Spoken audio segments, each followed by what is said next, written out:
Hi. I realized the music actually isn't playing again. I don't know what is happening, but for some reason, it is actively refusing to play music when I first start up. So I need to check that before I go live. But hello, welcome.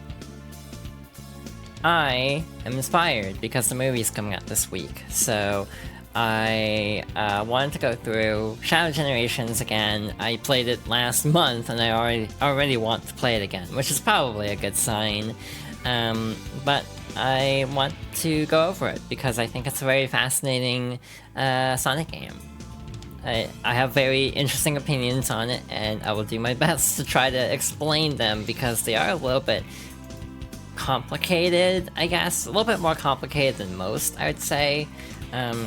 That's kind of a result of, like, my own expectations and, like, wish list for what this game could have done, but I still think it's very good just to get that,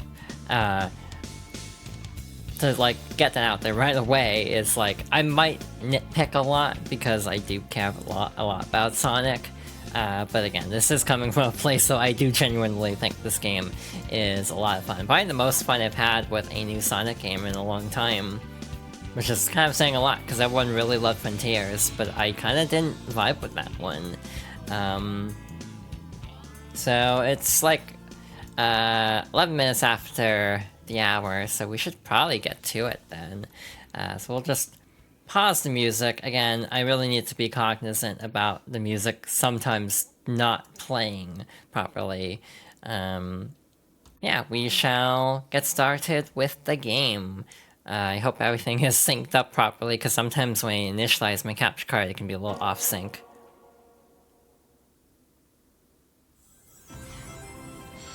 So yeah, Sonic X Shadow Generations came out a couple of months ago at this point, and generally was really well received. Probably is one of the highest reviewed Sonic games in a very long time, especially 3D, because obviously for 2D you at least have Sonic Mania. Off screen. Oh, hi! Hi, Star. Thank you for the raid. All in or not all. So I hope it went well. You're watching stuff today, right? Thank you for the follow, BlueOcean2121, and Anna as well. Thank you so much. We were just about to get started, so that's very good timing. But thank you so much for the raid.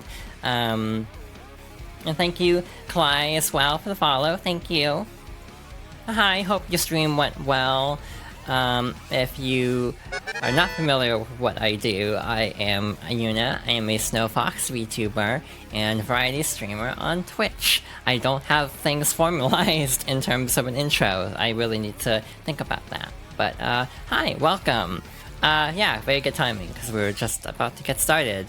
I was just gonna say, I hope I have everything audio balanced correctly, but you let me know. I already was trying to tweak settings a little bit, just to get everything. So you mistyped the raid message. Oh, what? All in or not all? Was it supposed to, like... What was it? Oh, I see. I will say the I in Twitch's font, the L's and I's look, a capital I and an L look very similar. So I'm trying to figure out if that's where the typo was or where. But hi, welcome. Again, I'm not very all in or not at all. Okay, that's what I had. That's what I would have guessed. But yeah, hope it went well. But thank you so much. So yeah, now I'm very, like, I don't want to say flustered, but almost like off rhythm, I guess, because I wasn't expecting that. But yeah, thank you so much. So yeah, let's jump in. I don't know if we'll watch this. I guess we might as well.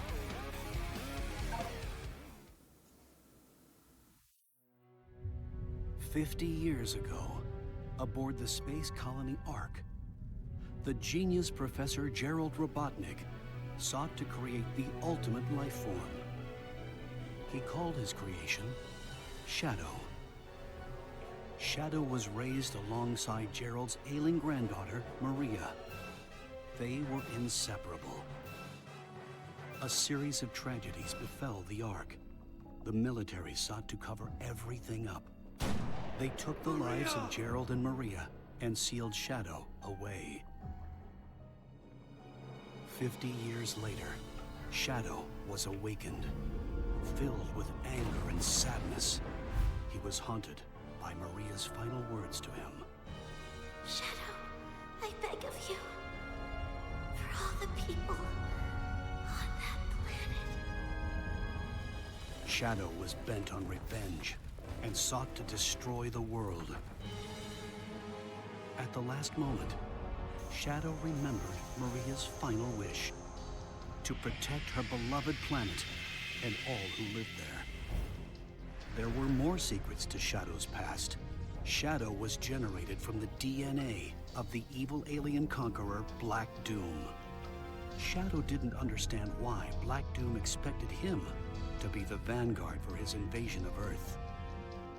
After many battles, Shadow crushed Black Doom and his forces, finally breaking free from his past. Shadow the Hedgehog, the lone dark warrior who judges the world by his own code. The past will return to haunt him.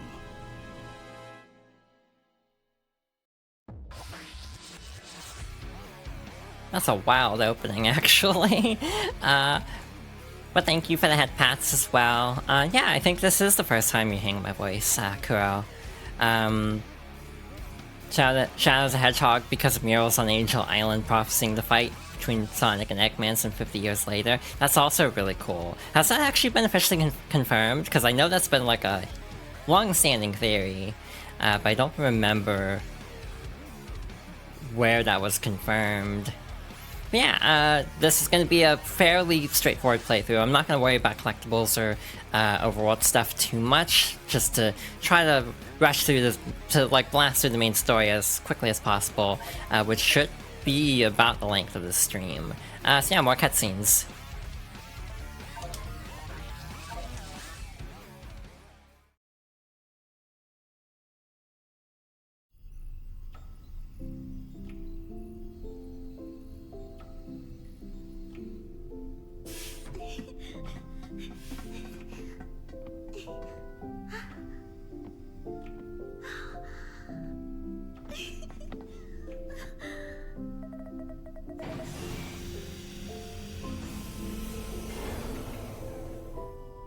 Can we wake him up now? Can I meet him? I believe so, yes. It is time to awaken the ultimate life form. Welcome to the world, Shadow the Hedgehog.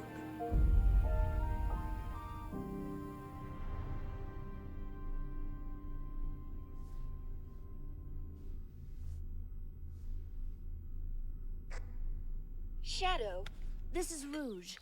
Do you copy? Shadow here. I copy. Are you still aboard the Ark? Yes, I arrived at the space colony an hour ago. Well, you're missing the birthday party. I hope you're planning on being here. I already told you. Gun detected an unusual biosignature aboard the Ark. I'm not leaving until I eliminate any possible threat. There's free food.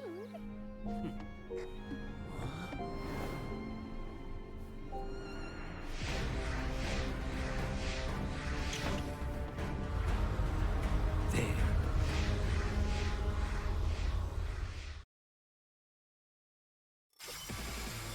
Fine. I've got you now. I won't let you get away. So yeah, we're just kind of tossed into gameplay here. You don't remember exactly, but you recall it being mentioned offhand in the backstory of Emerald and Gemerald at some point. That would make sense. They studied the murals present on Angel Island and other places like the Mystic Ruins. Yeah, that makes a lot of sense. There is always the theory of like, why did Gerald go from like the bio lizard to a hedgehog? That's a very different change of course there. So that would actually make a lot of sense.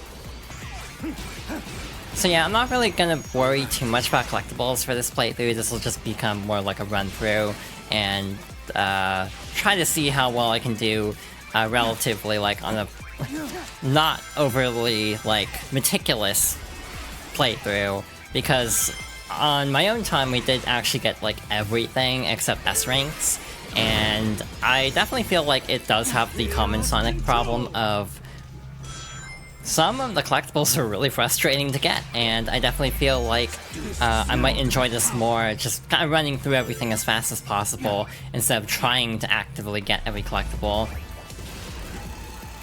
So the first stage is the Space Colony Arc. Personally, I am very much a fan of this stage. However, I do have one slight complaint about it, and that's actually more of an Act 2 thing. And again, I do enjoy this a lot, so again, a lot of my complaints about this will seem very nitpicky.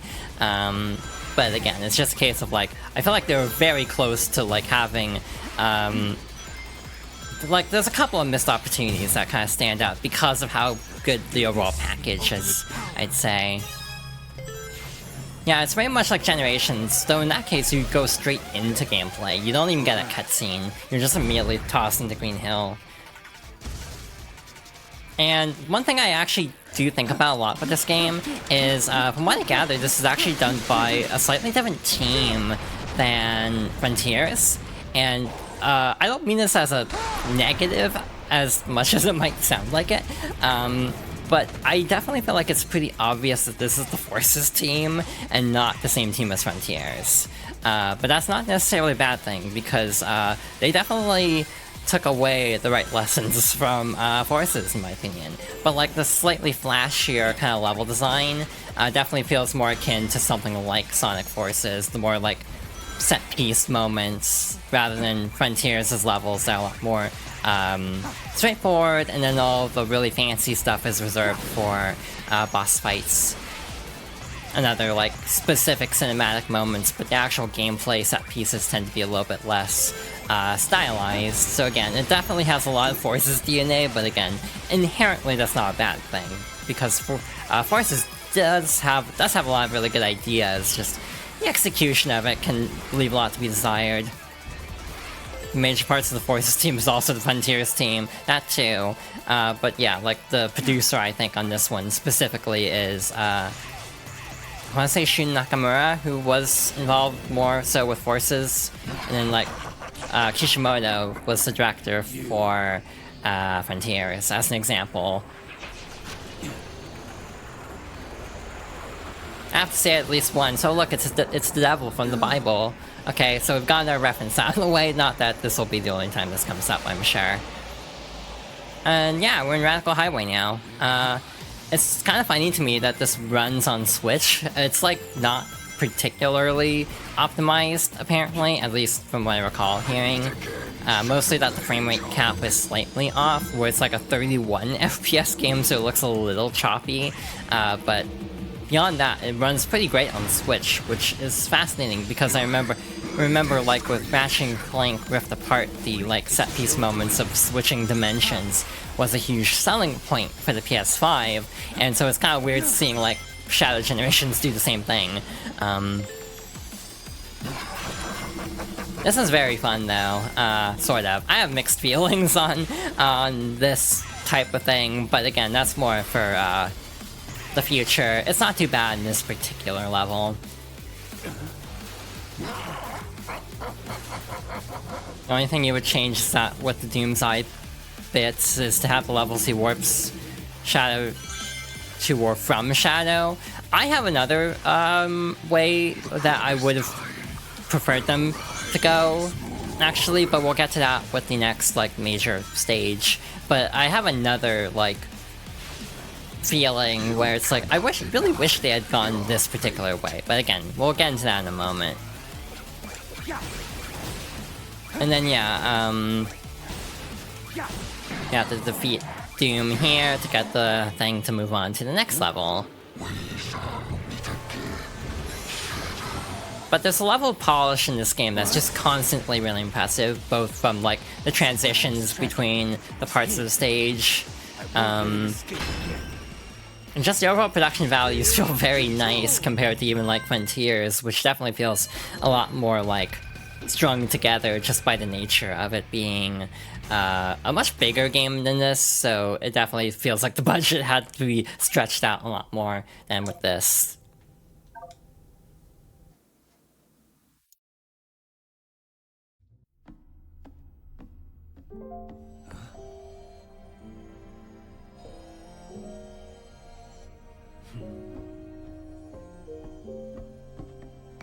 The fake Chaos Emerald Tails made to foil the Doctor's plans. Even I have a hard time distinguishing between the two of them.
So, one thing I actually have an issue with is actually the white space characters in this game. One, I actually do like how white space is fully three-dimensional this time. It actually has a ton of collectibles. In stages, you can find 3 keys, and those are used to unlock various things. There are also 80 machine parts that are used for a side quest that is, in my opinion, not particularly rewarding, so that's part of the reason why I'm not, like, chomping at the bit to actually 100% the game right away. But the various keys you find in levels can be used to unlock the chests around white space to gain various collectibles, concept art, music, little story descriptions from past games. I definitely wish they had retroactively done more with white space in Sonic Generations proper, to be fair. It almost puts the base game to shame in some ways. And yeah, this actually has more in common with the Lost World Team Onwards, from what I understand as well. But one issue I do have is I wish these characters were actually handled a little bit more like the memory token optional conversations in Frontiers, where you could find characters like around the world and actually have little cutscenes with them. But instead we just have like everything discussed through text, which isn't inherently a bad thing, but it does have the other problem of missable scenes. There's a lot of very good dialogue with the characters around white space, and it's extremely easy to miss.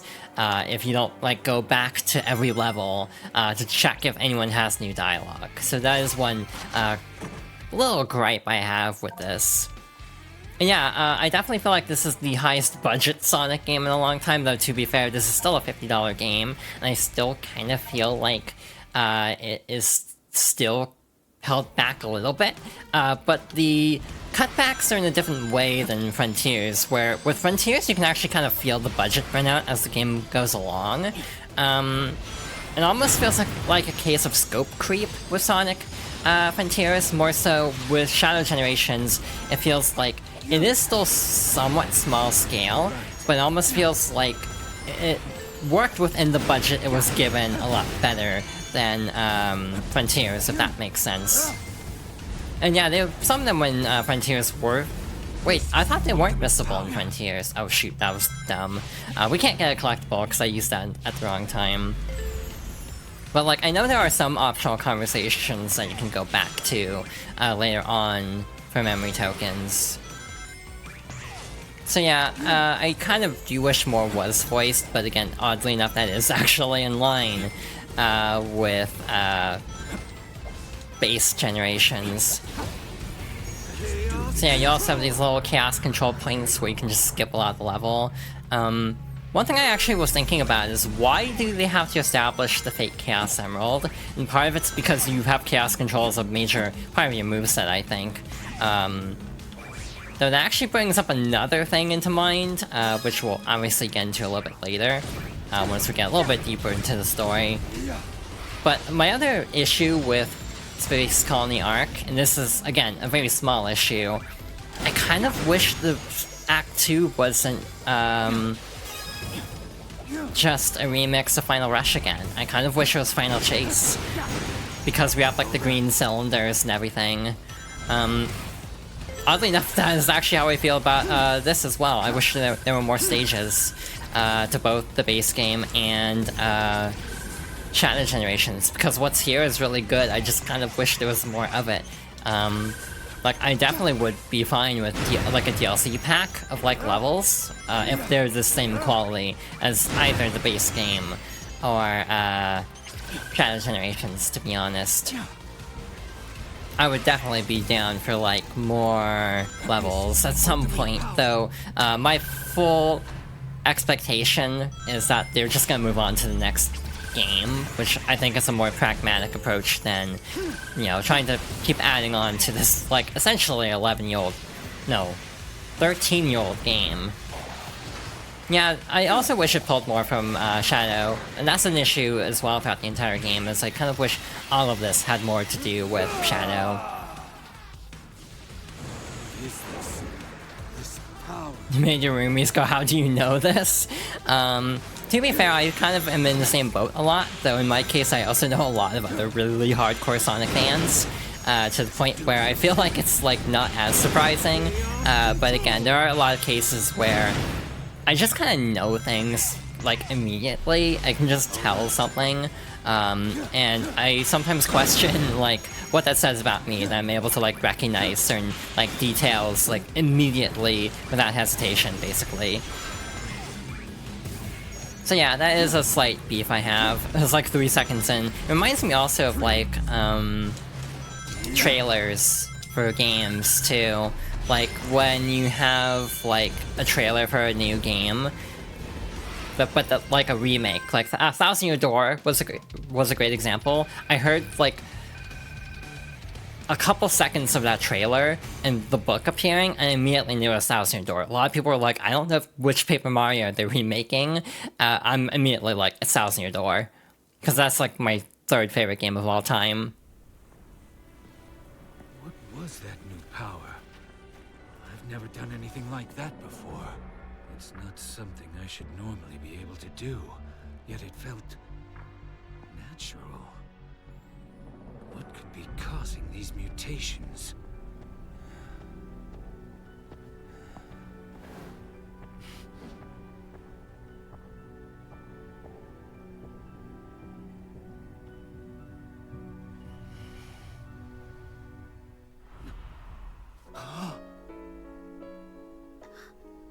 Maria, wait!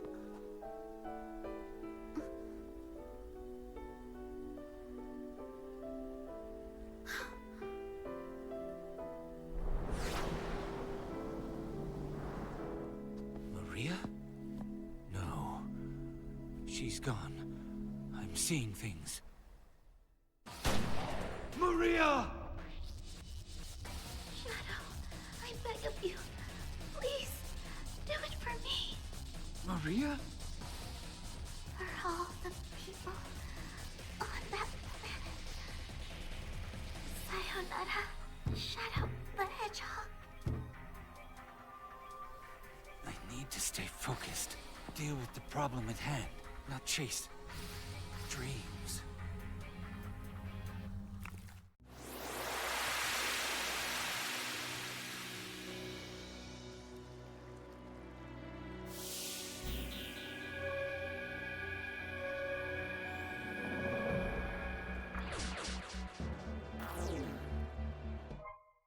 So now we have a Doom Gear. This allows us to gain new powers. We also get a tutorial telling us to use the camera, and now we can go and interact with this. To me.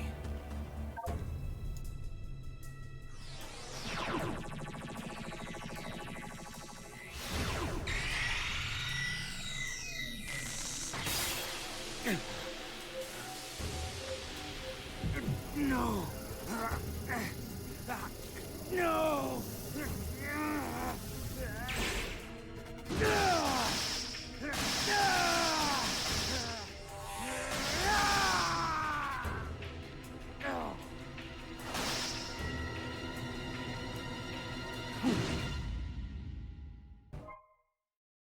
So now we have the multi-target missiles from Metroid, basically, which I don't like using, to be honest. This is another small issue I have with this game.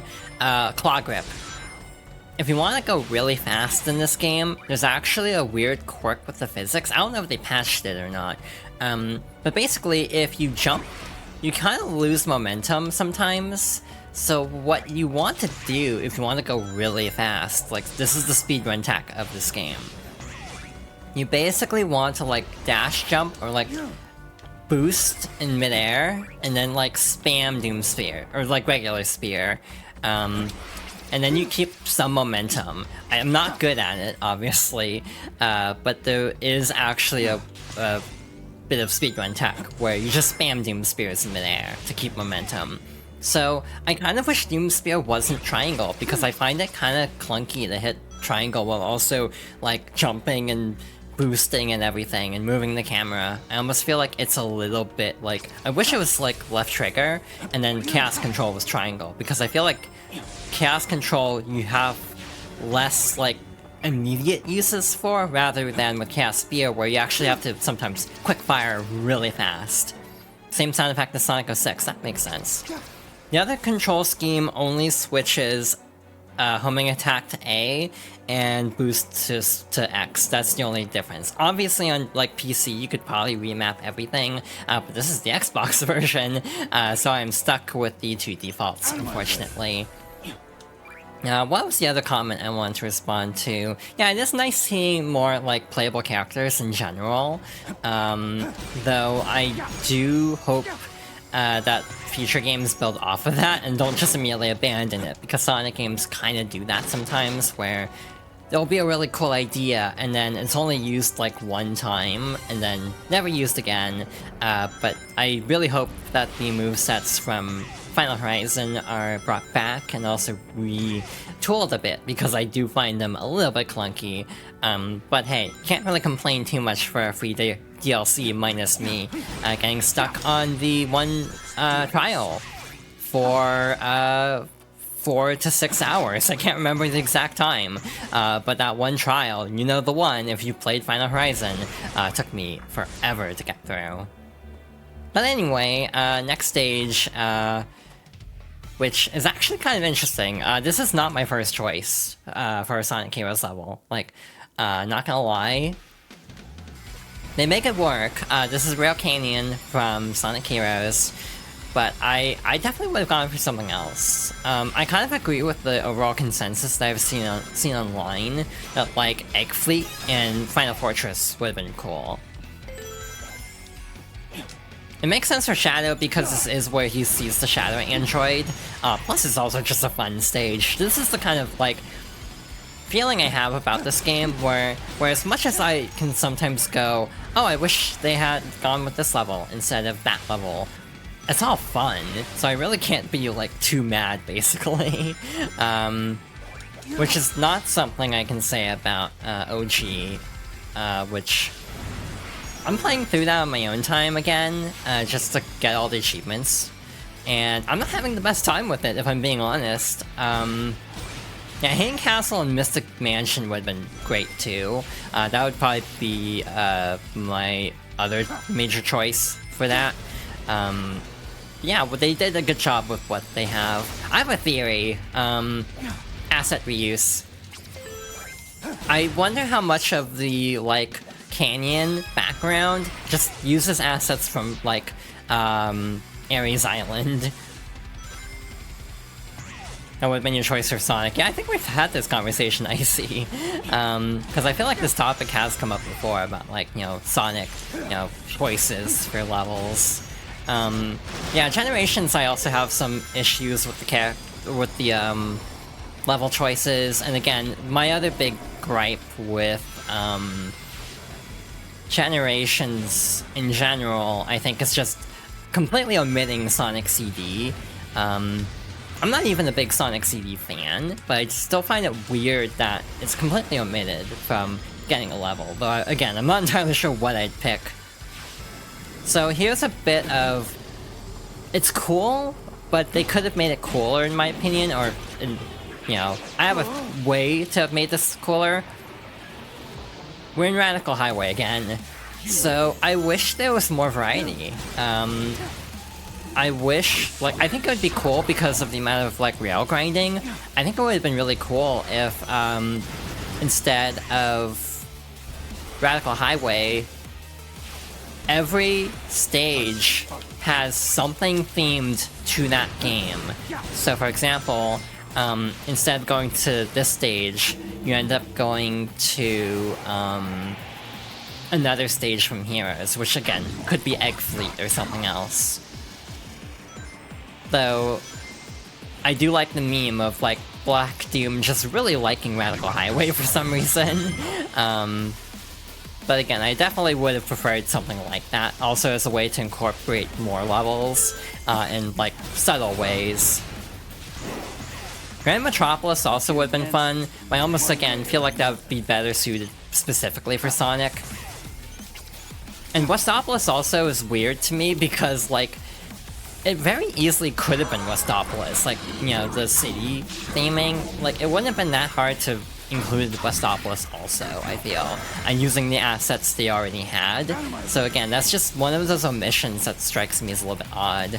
I don't own the DLC, by the way. I don't want to pay $6 for a 15-minute level, as fun as it does look. But it is a case of, I kind of have a theory that Westopolis might have been planned. Westopolis was with a segment from Lethal Highway. That's what I would have done, like Lethal Highway's like Act 2. Or alternatively to just have Westopolis be the main stage. But again, ideally, if it wasn't for, again, I think just like limited assets and things of that nature, like budgetary reasons within the scope of this project, I do think I would have liked to have seen the Black Comet in some capacity as the, like, stage you're teleported to instead. Just do something completely different. The city from SA2 is Westopolis. That would make sense, because Central City is very much like the city we see in both games. Why don't I just... Oh, that's why I don't pause. Because the trains do not despawn. Good to know. For the future, to not actually cast control there. Or yeah, alternatively Black Comet as the, like, final stage, I think would have been cool. But again, I do genuinely think, as much as this is a higher budget game, it almost feels like it's more of a case of them budgeting responsibly more than anything, if that makes sense. Because, again, this still feels a little low budget, as it's just like an add-on to like a remaster instead of like a full $60 game. I'm amazed that's an A rank. I didn't think I was going that slow in that stage.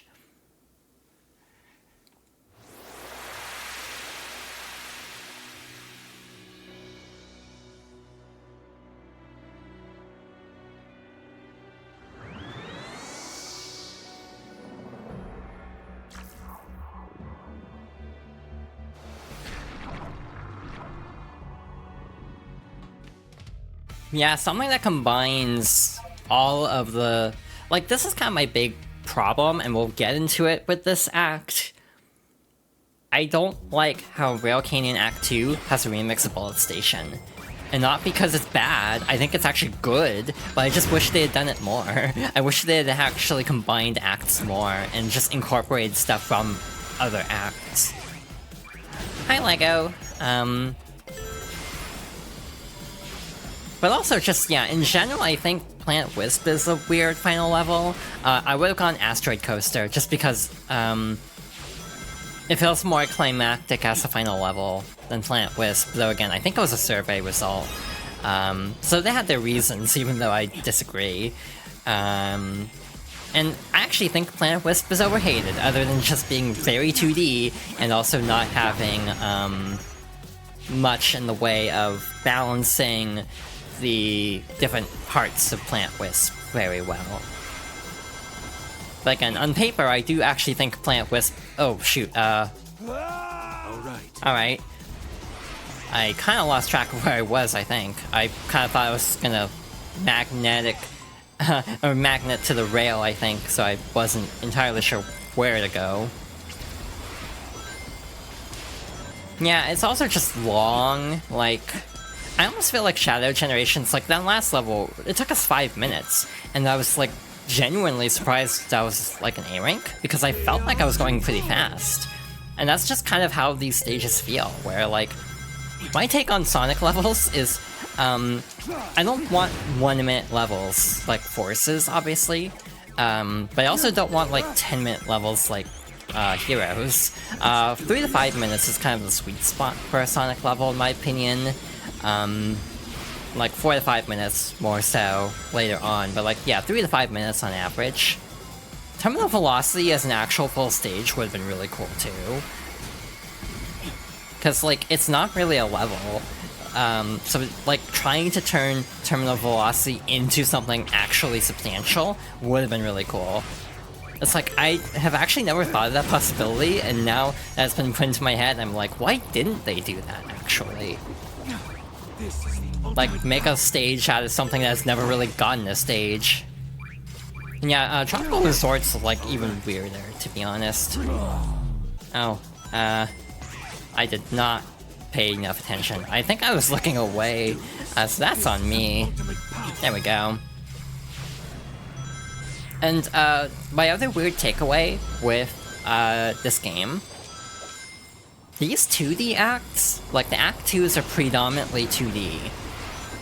These make me want a new Sonic Rush, actually. I think they have what it takes to make like a full 2D Sonic game that's like Boost formula.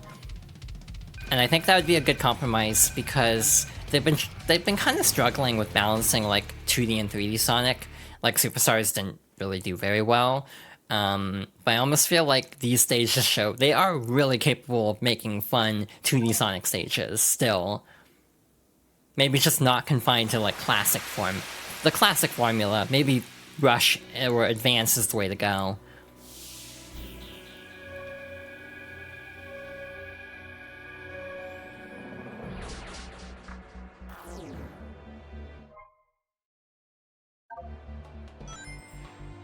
Crisis City, again, is, like, also really, Oh,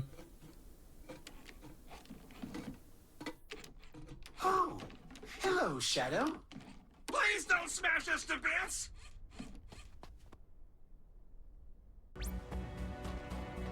I walked closer to that than I thought.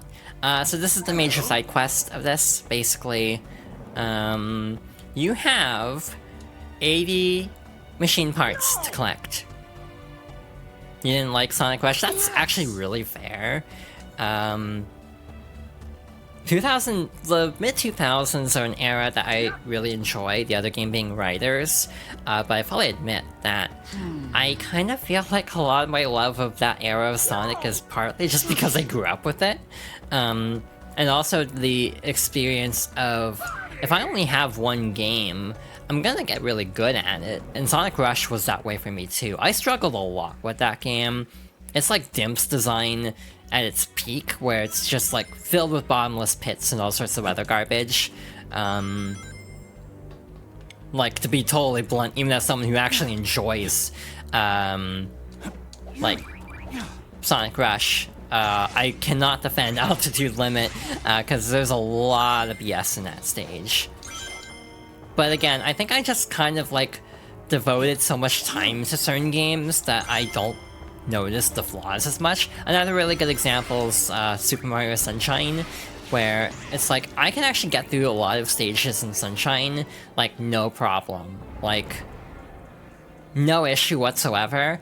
Even, like, the really notorious stages, I can actually complete really quickly, or without even dying in some cases. I'm not gonna defend the level design, though, because there's some choices in that game.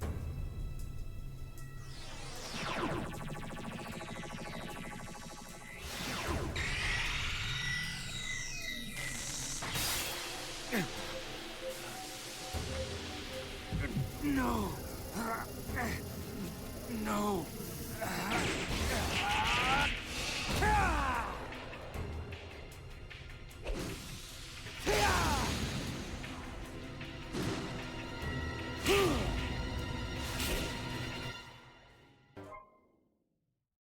So Doom Blast is a really fun move.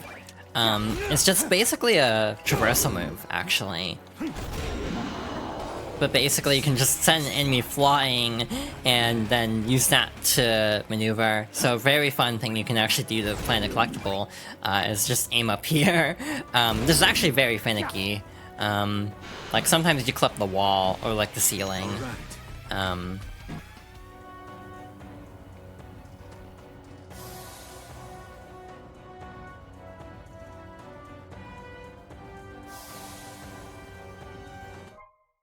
So yeah, this is another issue that comes up with this game.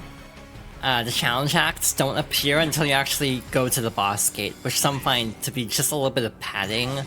I don't mind it too much, to be fair. The worst one is the last major boss, just because their boss gate is really out of the way. But this one isn't too bad. Also, all the challenge acts are mandatory this time. In Generations or Sonic Generations, there's plenty of options, so you can actually skip around quite a bit. But yeah, you actually do have to get all of the keys, if I'm not mistaken. And yeah, Pocket Adventures was SNK, and then a bunch of people left SNK and formed Dimps. So yeah, it's a very interesting history. It's actually the only, like, major Sonic game that, like, Ian Flynn has said he can't talk about. Like, obviously there's, like, Chronicles, too. But, like, I want to say on this podcast, like, Ian Flynn has straight up been, like, he can't talk about, you can't talk about that game at all, just because of, like, SNK having, like, having the rights to it or something. Which wouldn't surprise me. You only have to do, like, 9 out of 45, yeah. In this game, you actually have to do all of them. Though there's only, like... What am I doing? I'm just gonna restart. I think I screwed up, actually. In this one, there's, like, 2 per zone. Or 2 per act. Which isn't too much, really. But it is kind of frustrating a little bit, just having to do them all. They're not really, like, optional as much. But it's not a big deal. 9 out of 90. I forgot there were that many. The challenges are also just more fun, to be fair. So that helps too. Oh, you break through that. I forgot. Again, it's been a month, and I've already forgotten major mechanics like that. So that's a great sign. I kind of cheesed that, but it worked, so I'll take it. I also need one more ring. No, wait, we're actually good to go. So we can just finish. A lot of them are kind of just replay the stage again. So that's frustrating. And in, like, Sonic Generations, a lot of them are just do a time trial. So it's not particularly satisfying, to be honest. My other gripe with this is, like, some of these are really mean, actually. Yeah, the doppelganger races are, like, fun from the perspective of you just play the stage normally, essentially, and quickly, and you'll eventually get it. But it does kind of create a problem for me, where I'm trying to 100% the game on, like, this version, and it's creating the situation of, I'm already replaying, like, again, like you said earlier, Kuro, I'm already replaying Sky Sanctuary, like, 3 times, and now I have to do it again, because of the doppelganger race. So though it is a very different feel just going fast rather than, you know, stopping and trying to get collectibles and such. But again, it does kind of have that unfortunate, you know, aspect of it, of just having to play everything over again. Oh shoot, I am not paying enough attention because I am kind of just in talking mode, so I might be playing very bad today. I also didn't sleep very well last night. I definitely did not go to bed when I should have, so... Yeah, my gameplay is not the best, that is my excuse. That was stupid. I should have gotten the Chaos Control Capsule. But hey, we got the S rank still. They were originally gonna do 3D white space for Sonic Generations. Oh yeah, I guess that makes sense, because it does create a lot of downtime, I guess. But I think this is a good size. Like, I think this is a pretty good balance for a world size, because, like, the time it takes you to get from the Ark over to Rail Canyon isn't actually that bad. Which is good, because we have to go back there, in a moment. Again, we don't have to get all these keys, but I'm just gonna get them out of the way, while I'm here. And yeah, it's cool seeing, like, the world get restored. In general, though, I really do like Sonic Generations still. However, I am discovering that, boy, when you actually have, like, context in a different sense than the original, classic Sonic plays horribly in this game. It's like, you know, in 2011, where our only point of reference for, like, a classic Sonic is, Sonic 4 Episode 1. Yeah, Generations is going to feel a lot better. But, in comparison to, like, everything we've gotten since, yeah, no, this doesn't play great, to be honest. And I've already never been a huge fan of the classic Sonic stuff, just because it is a little bit tedious, to try to complete, stages, especially just because of level design more than anything. Oh, that was a miscalculation, we missed the token, but that's fine. Again, wasn't overly concerned. Some of these missions, you basically are expected to use Chaos Control a lot in order to get S ranks. Yeah, I've played Chen's 3DS, and I wish I liked it more, to be honest. It's definitely a game where the physics do feel good in that game, but the level design is, like, actually a problem. I feel like for Act 1s, they're just kind of reused, like, from the original games for the Genesis era, which is just kind of, like, uninteresting. But then a lot of the, designs once you get... Oh, shoot. Once you get into, the original levels, it just ends up being very dense in design. A lot of bottomless pits, a lot of very unforgiving set pieces, and so it just kind of falls apart very quickly after a certain point. Doesn't fall apart as much as, like, I've heard of Lost World 3DS. I've heard Lost World 3DS is, like, frustrating because it starts okay, but then just nosedives after a while. Though I've never actually played that one. I'm just curious. There's a morbid curiosity in Lost World 3DS, but I also don't like regular Lost World, to be fair. Lost World is, like, what I go to for my least favorite Sonic game usually, just because I do find the story writing really frustrating. Shoot, alright, we somehow still got an S rank. I don't know how. We missed, like, a lot of collectibles. I remember the middle collectible being in a really out-of-the-way spot where you really can't get everything in one run, which I do find a little bit frustrating. Again, back to the Sky Sanctuary problem, where it's like, I kind of prefer when you can actually get the collectibles in one run. Even if it's just like a skill check, I definitely prefer that to having to play a level like 5 times to get everything. Oh, I went past it. That's awkward. Yeah, I didn't know you could go past that. Weird. Again, in the base game, they actually always go back to their spawn point.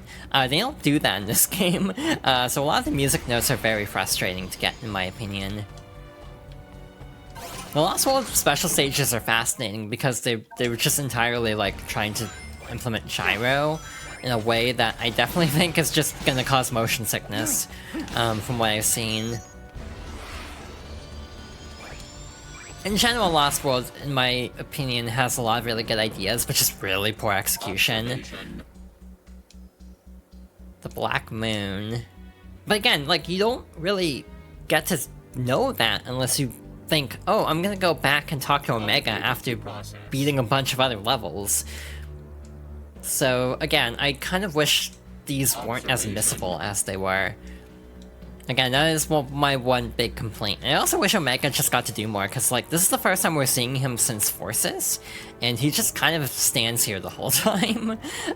He just doesn't get to do anything, which is a shame, because I think Omega's a really fascinating character. He has some very good dialogue in this game. Just, it's very missable. One Ring Challenge.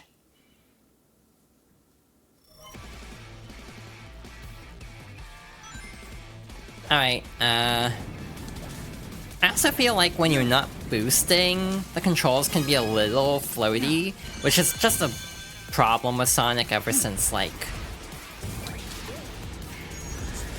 Unleashed. Actually, Unleashed is, like, not floaty enough, I'd say. Oh, shoot, brief moment of panic. Now, Omega's a very fun character. Actually, Team Dark in general are very fun characters, in my opinion. I actually kind of don't like Rouge in this game, though that often comes down to voice direction, and casting, to be blunt. But in general, I kind of do like Team Dark's dynamic, and wish we got to see more of it. That's why the specials or the shorts were really nice.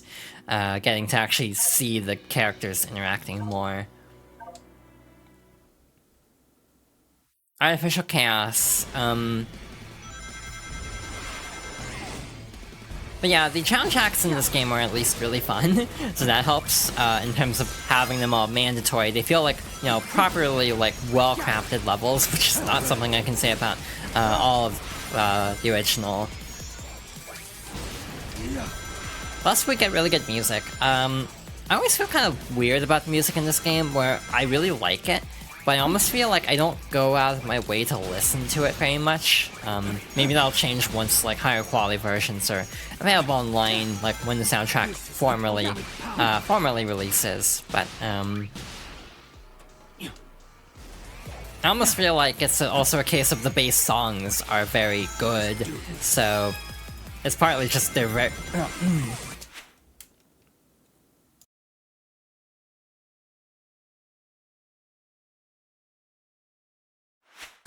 There's been something stuck in my throat.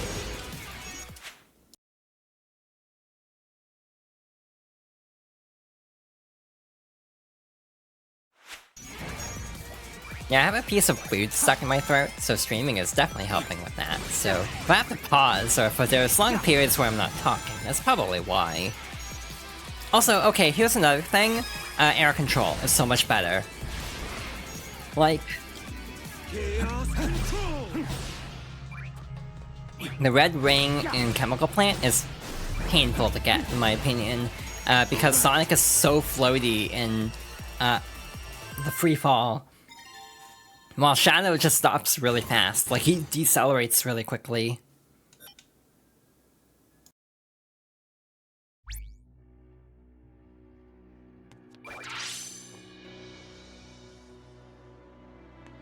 I really wish I could get this piece of food unstuck. That would help a lot with streaming.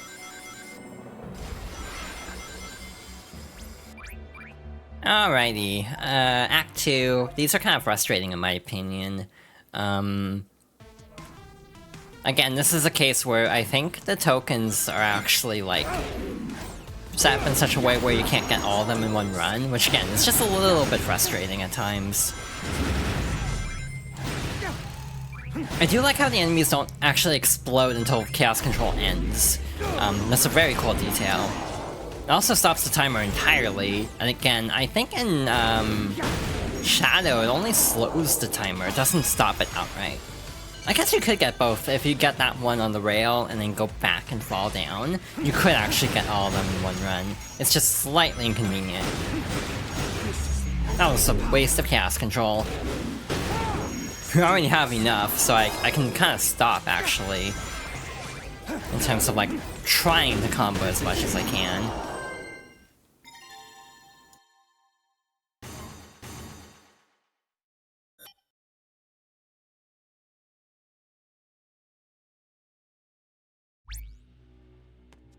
Alright, one more to go, and then we can get a move on. We actually have enough keys, I think, to get a move on, but again, we'll need this key later anyway, so we might as well. Alright. There's also hard mode versions of some of these acts, and they are definitely very hard, so... Some of the tougher ass ranks, I'd say, in a long time in the series, potentially. Also, being able to change direction mid-boost. Like, if you're jumping right, you can actually boost left. You can't do that in base game. And I think playing this first is screwing me up playing Sonic Generations, because I keep trying to do things that are possible in Shadow Generations that are not possible in the original. So, like, I would almost say it's better to play Sonic first, because then you'll be spoiled in terms of how well Shadow Generations controls by comparison. Wow, we were only 3 seconds off. That's a bummer. Previously non-boosting Sonic was rather stiff. Shadow certainly turns better, like customized Frontier Sonic. That's another thing I've kind of talked about in the past, is there are options. The only option is deceleration. So you can actually set it so you don't stop as immediately, but it is set to like stop immediately by default, and I think that is better for a game like this, like being able to just stop on a dime relatively quickly. And I definitely feel like this game does, I don't know if this makes sense, but I almost feel like the lack of options almost exudes more confidence in a way. Only having that one option rather than leaving everything up to the player almost makes it feel like they were more confident in their control setup this time. And like, this game does control very well, so that confidence is earned, but again, I always felt like Frontiers almost felt like they were a little bit scared of how it would come across, so they just left everything like customizable just in case, because they weren't entirely sure what would be possible. All this, they're just like kind of going with one cohesive experience for everybody. Yeah, testing ground. This also sort of still kind of feels like a testing ground in a way, but definitely, again, a lot more confident than Frontiers.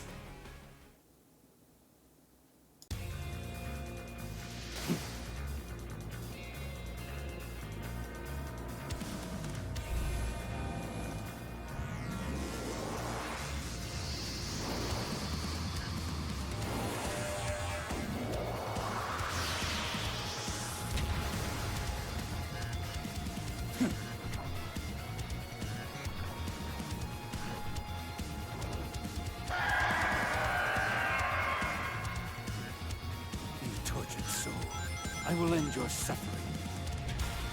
So, this is another, like, small complaint I have. This is not a big deal in the grand scheme of things, to be honest. However, the trailer version of the song had lyrics. The in-game version doesn't, and I don't understand why.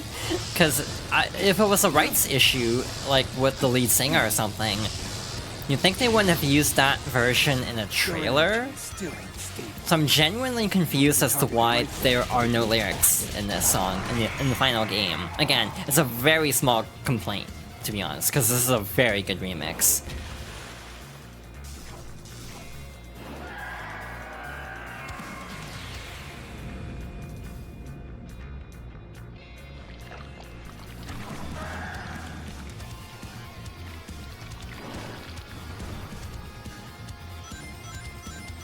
I also feel like this is a really good example of power scaling, where obviously Sonic does a lot of cool stuff in Frontiers, however, he's supersonic for a lot of it. This is just like regular Shadow with like one Chaos Emerald, and he's still doing all this splashy stuff. So it kind of makes me wonder what they'll do with Frontiers 2. In terms of, like, yeah, power scaling, essentially. That was a waste of Chaos Control, but I didn't want to get flattened there. Sometimes I also just get weirdly cancelled out of homing attack combos in this fight, and I don't know why. It happened more in the hard mode version, where I just get weirdly capped on damage. Alright, one more cycle should move us on to phase 3. Yeah, this is actually a reused fight, sort of, in terms of reused, like, boss from Gen's 3D, which is, again, weird because Sonic doesn't ever fight Bio-Lizard.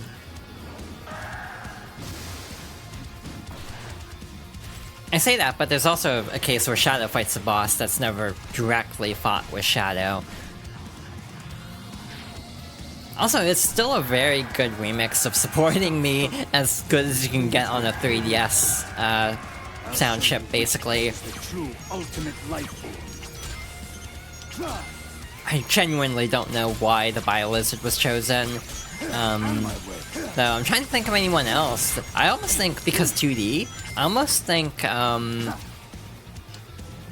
Egg Viper would work. Because you could have 2D for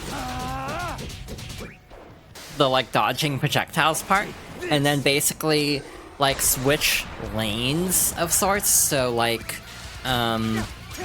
once Eggman's vulnerable, you basically just flip it so, like, the Egg Viper's over the pit, but it still switches to a 2D perspective, for the homing attack chain. So I almost feel like something like that would have worked. Yeah, and Sonic playing Perfect Chaos without the Emeralds was also a very cool moment, because it's like, yeah, he's grown so much that he doesn't even need the Emeralds anymore to defeat Chaos, or Perfect Chaos.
I destroyed you once. I will do it again. You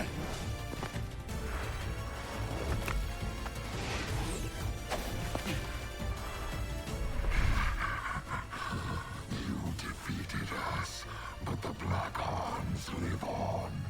And this temporal anomaly has accelerated my plans to revive my forces and consume the world.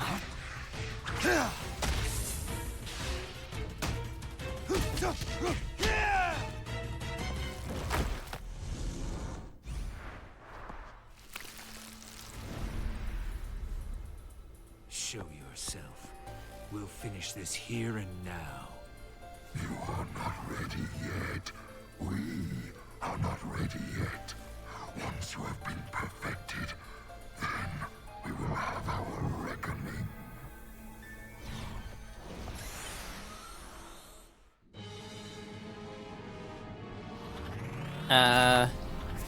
Black Doom in this game is, I think, Ben Diskin, who I think was, I want to say that's young Xehanort from Kingdom Hearts, and he's done a lot of other voice work too, but that's, like, the one I can remember. Yeah, Metal Madness was the part that Shadow would have fought, which was like Metal Sonic being like rooted in place, basically. There was some very good voice actors, very interesting casting, and again, I have very strong opinions about one bit of casting later on that I've actually warmed up to, but was a little bit torn on at first. But again, we'll get to that later on.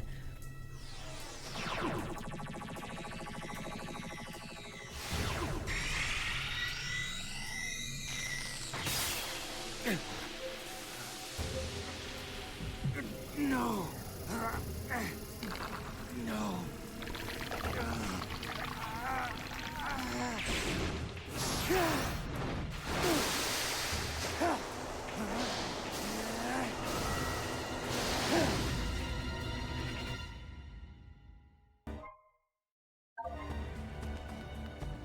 I'll be honest, I don't really like Doom Surf, mostly just because I feel like I wish there was a way to slow down without turning around.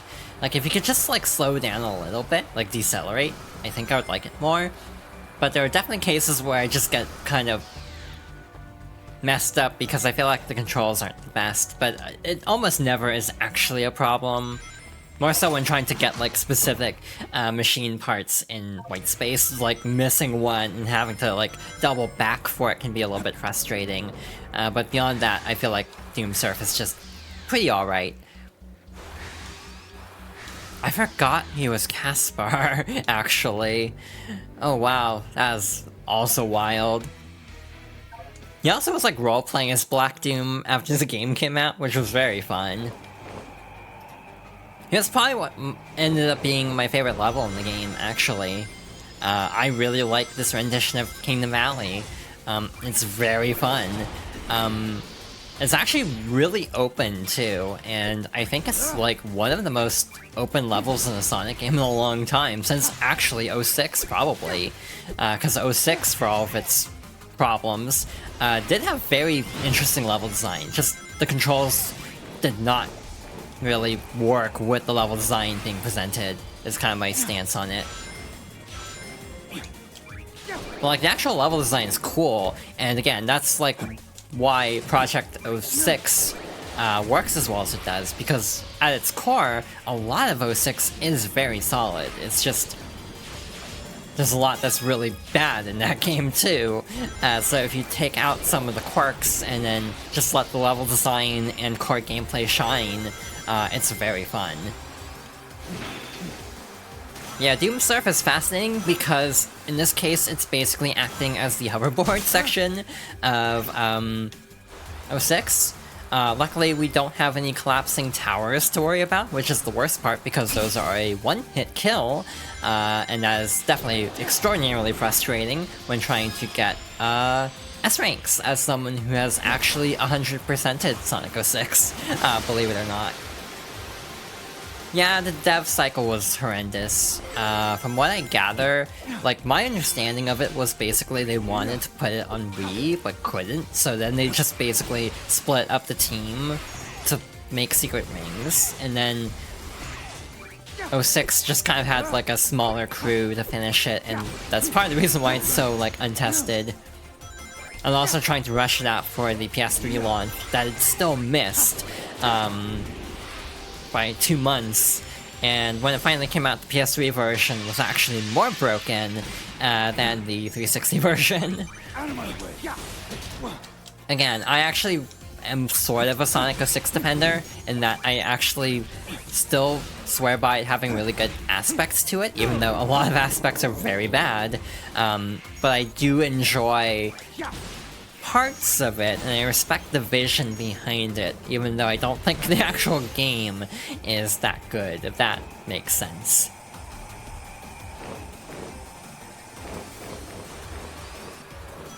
But again, this is like the box art stage of 06, to the point where it almost makes sense to me, more so having— oh shoot. Yeah, I'm not surprised that broke. Yeah, the PS3 version, because, like, the cell processor, no one could make heads or tails of the cell processor at launch, beyond, like, Sony devs directly. It's like first-party games, phenomenal. Everything else, you'd be lucky if it makes it to like 25 FPS, because of how horribly unoptimized everything ended up being to launch day and date with 360.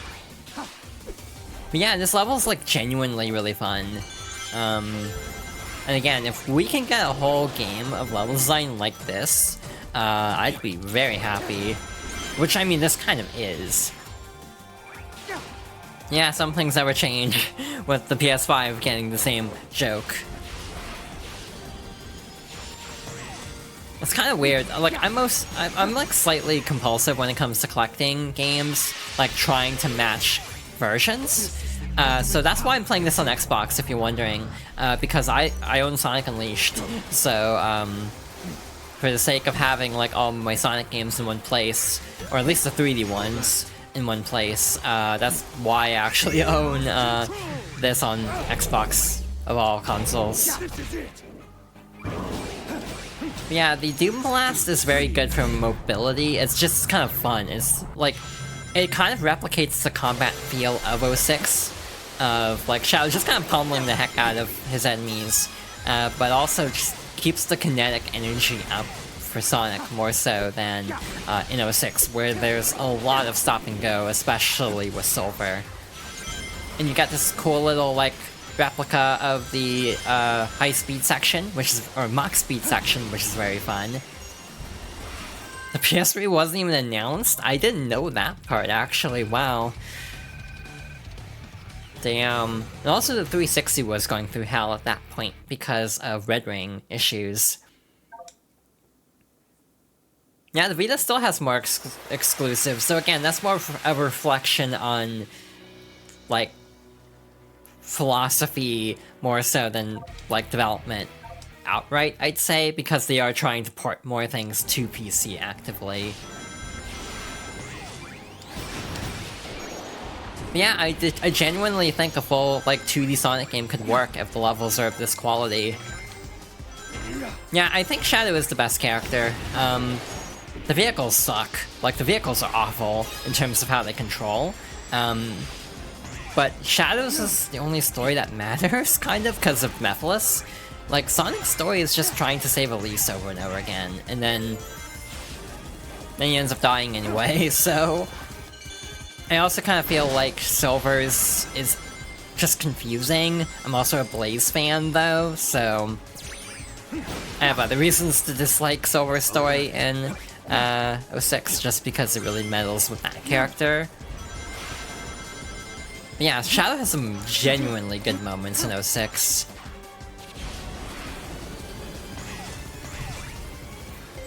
And I almost feel like that might be one of the better portrayals of the character, period.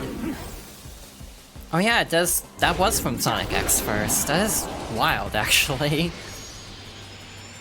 I actually have fond memories of Sonic X. I don't think it's, like, aged well, probably, if I tried to watch it now. But I do remember liking it quite a bit at the time. I was also just more into Sonic in general back then. That's something I've kind of been, like, wrestling with this game, actually, is the feeling of... I don't think I'm as into Sonic as I used to be, to the point where, even though I recognize this is a very good game, it doesn't hit the same way as I was kind of hoping it would, to be honest. Oh, those are also in the Archie comics. I've actually never read the Sonic comics. I think I've had this conversation before on stream. But yeah, I've never been really a big reader, so I'm not familiar with comics. Even the IDW stuff I've never read. I'm curious in IDW, especially since it has more bearing on the actual... Okay, I lived. On the actual game now. That was dumb, I should not have survived that. I personally felt like Archie has merit from the perspective of it may not be canon anymore, or particularly good, but it definitely is interesting. There's some very fascinating choices made in the Archie comics that Sega definitely would not greenlight nowadays.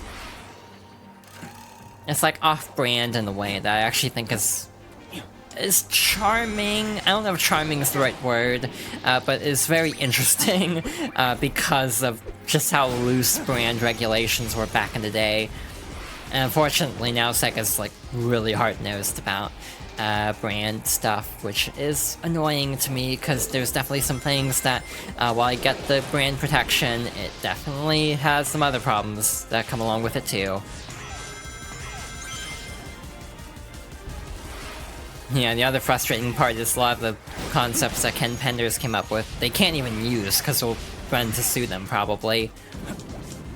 I wish I had chaos control for this, that would help a lot. But we're fine, this is easy.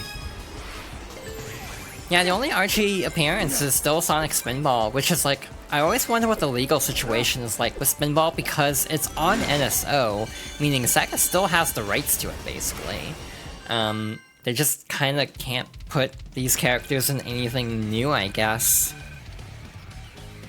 Which is a bummer, even as someone who doesn't really have much familiarity with Archie, it just is still kind of a bummer that they really can't use these characters anymore.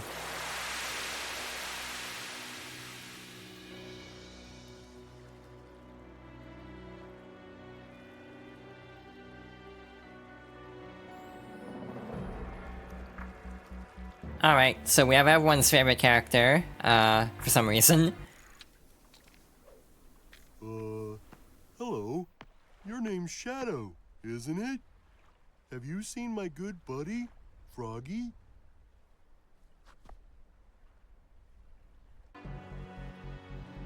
The for some reason was more so that, I don't understand why Big is here in Shadow's story, not that there's... I actually like Big the Cat as a character. I actually think the fishing is even okay.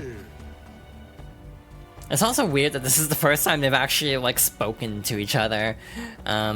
Because I'm pretty sure they share no dialogue in Heroes. Sure is peaceful here. Do you like to fish? Sega owns the rights to the Archie characters that appeared in SatAM Adventures and post Super Genesis Wave. That makes sense. There's also like Robotnik journals that are in those like floating capsules over there, which is interesting. There's actually a physical version if you get like the day one edition, which is very nice. So, what next? I guess it's this place over here, which is a very fascinating level choice. I remember people were talking about this with, the base game. That would be really fascinating if they actually tried to sneak in, like, a future concept for a Sonic game in Generations. Like, instead of Planet Wisp, if there was, like, one more stage, and it was, like, something from a game that hadn't been announced, which I guess would have been Lost World at that point. So, in a way, they kind of retroactively did that, sort of. Because, yeah, Sunset Heights. I'm really not sure how to feel about this level. Even as someone who doesn't, like, hate forces as much as some of the fandom does. I kind of feel like the level's very linear, in contrast to a lot of the other levels. Real Canyon is also one of the more linear stages, and I feel like the game is, like, Shadow Generations is at its best when it is very free-flow. Like, emergent gameplay, basically, in Kingdom Valley, and, like, the final stage is very, like, big on borderline, like, what I would call emergent gameplay, in a way. Again, that's like a fighting game term. I don't know if I'm using that correctly at all, to be honest, but that's, like, the best thought I can come up with to describe this. I'm trying to think if I even know what character is Ixis Nagas, to be honest, as someone who's not, like, fully kept up with Archie. Yeah, that's kind of where I'm at too, Kura, where it's like, it's more boring than anything. Like, it's just like, it exists. This is the ultimate power. God, I'm glad Shadow's homing attack has absurd range in this game.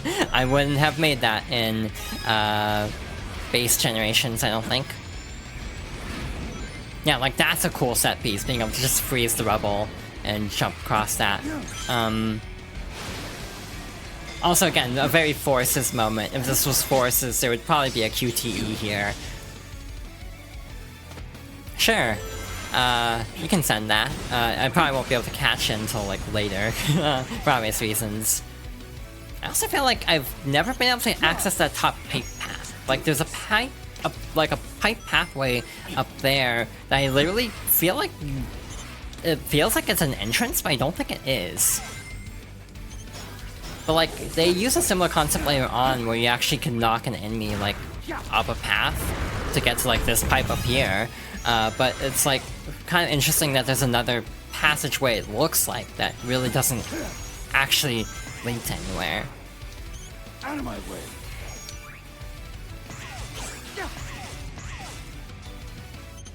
Also, this remix is just okay, I think. Not like bad, but definitely like I have a weird take. Like the synth used in Devil Trigger for Devil May Cry 5 sounds a lot like the synth in Sonic Forces, but somehow it works a lot better than Sonic Forces. And I think it's because I like that synth more when it's a supporting instrument rather than the main part of the song. Like a backing instrument versus like the main part. I also feel like the character creator in Forces is also pretty dull, to be honest. My issue with the character creator is you don't even get to like name the character, and the options are just very limited to the point where it feels like such a half-baked idea. Which again is just a lot of Forces, really.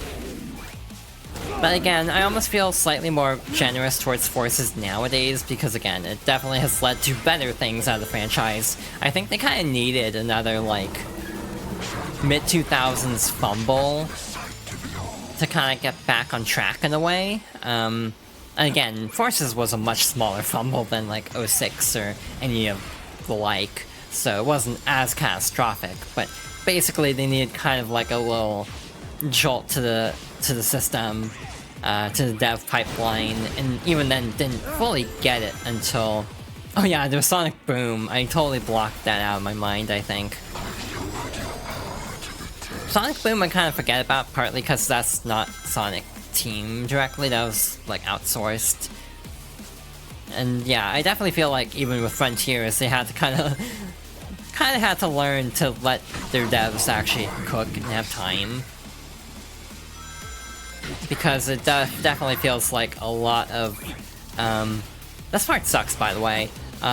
It's really hard to like stay on that spiral path, in my opinion. Like, I almost always run into like the dark part that does damage. This exit scene is really cool, though. Like the way you come out of the Radical Highway dimension. Trio of Tangle, Whisper, and Surge. Again, they keep referencing characters, and it's like, I want them in an actual mainline game at some point, instead of just like teasing these characters. You make it through fine if you don't boost. Oh. I'm almost always boosting, so that's on me.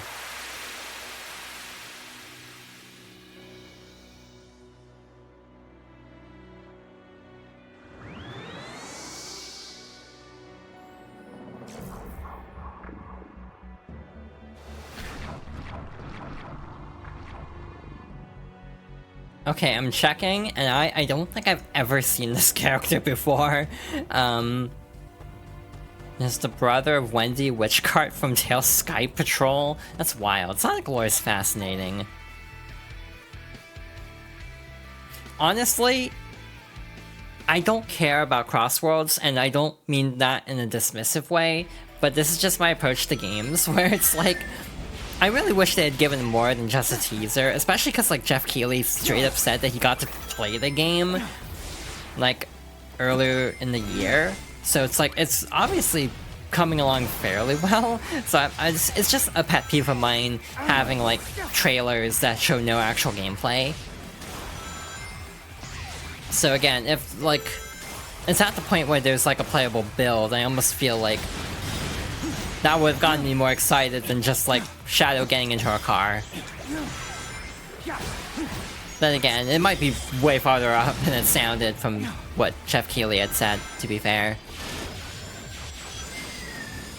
But that's just kind of me. I don't really get excited for teasers very much.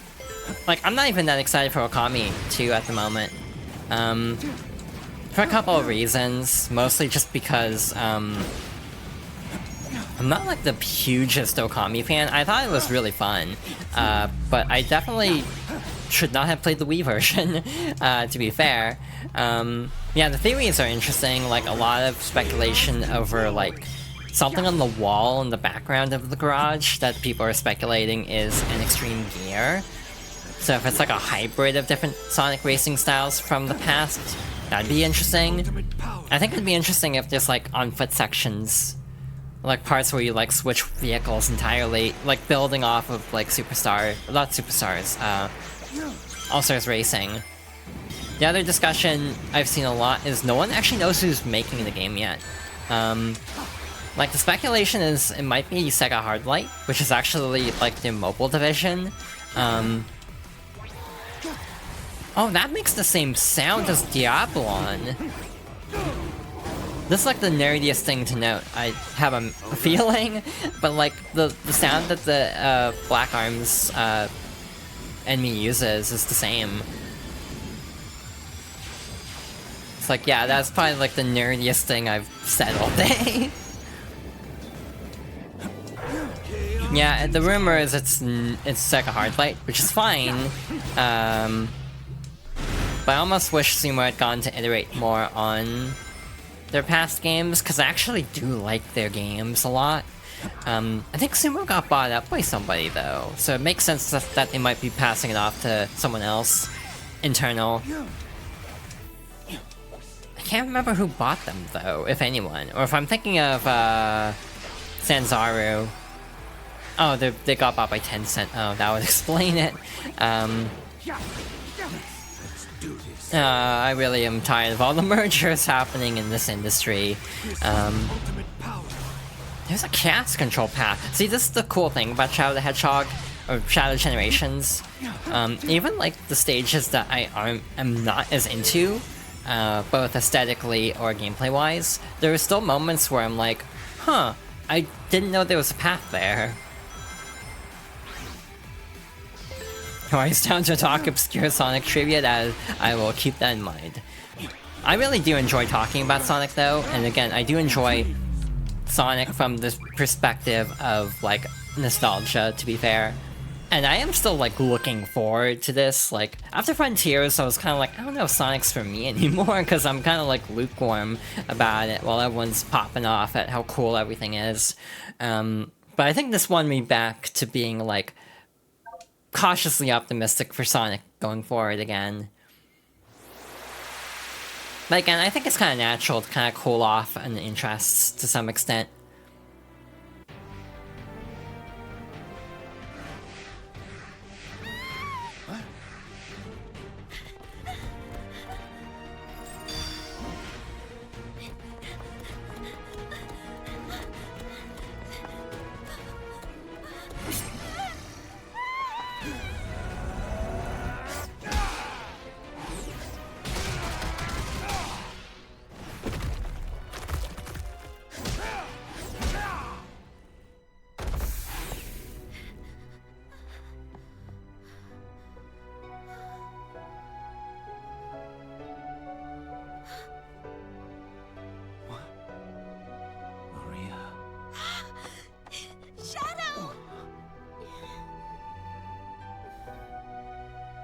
Maria!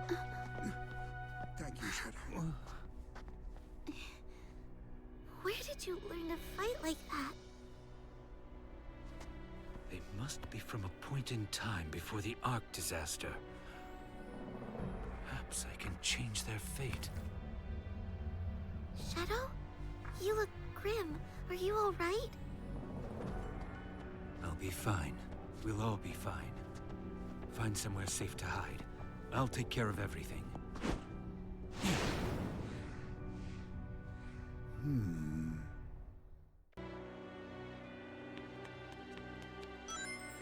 This feels like a weird thing to praise, but even though, again, there are not as many cutscenes because a lot of it is reserved for like these optional conversations.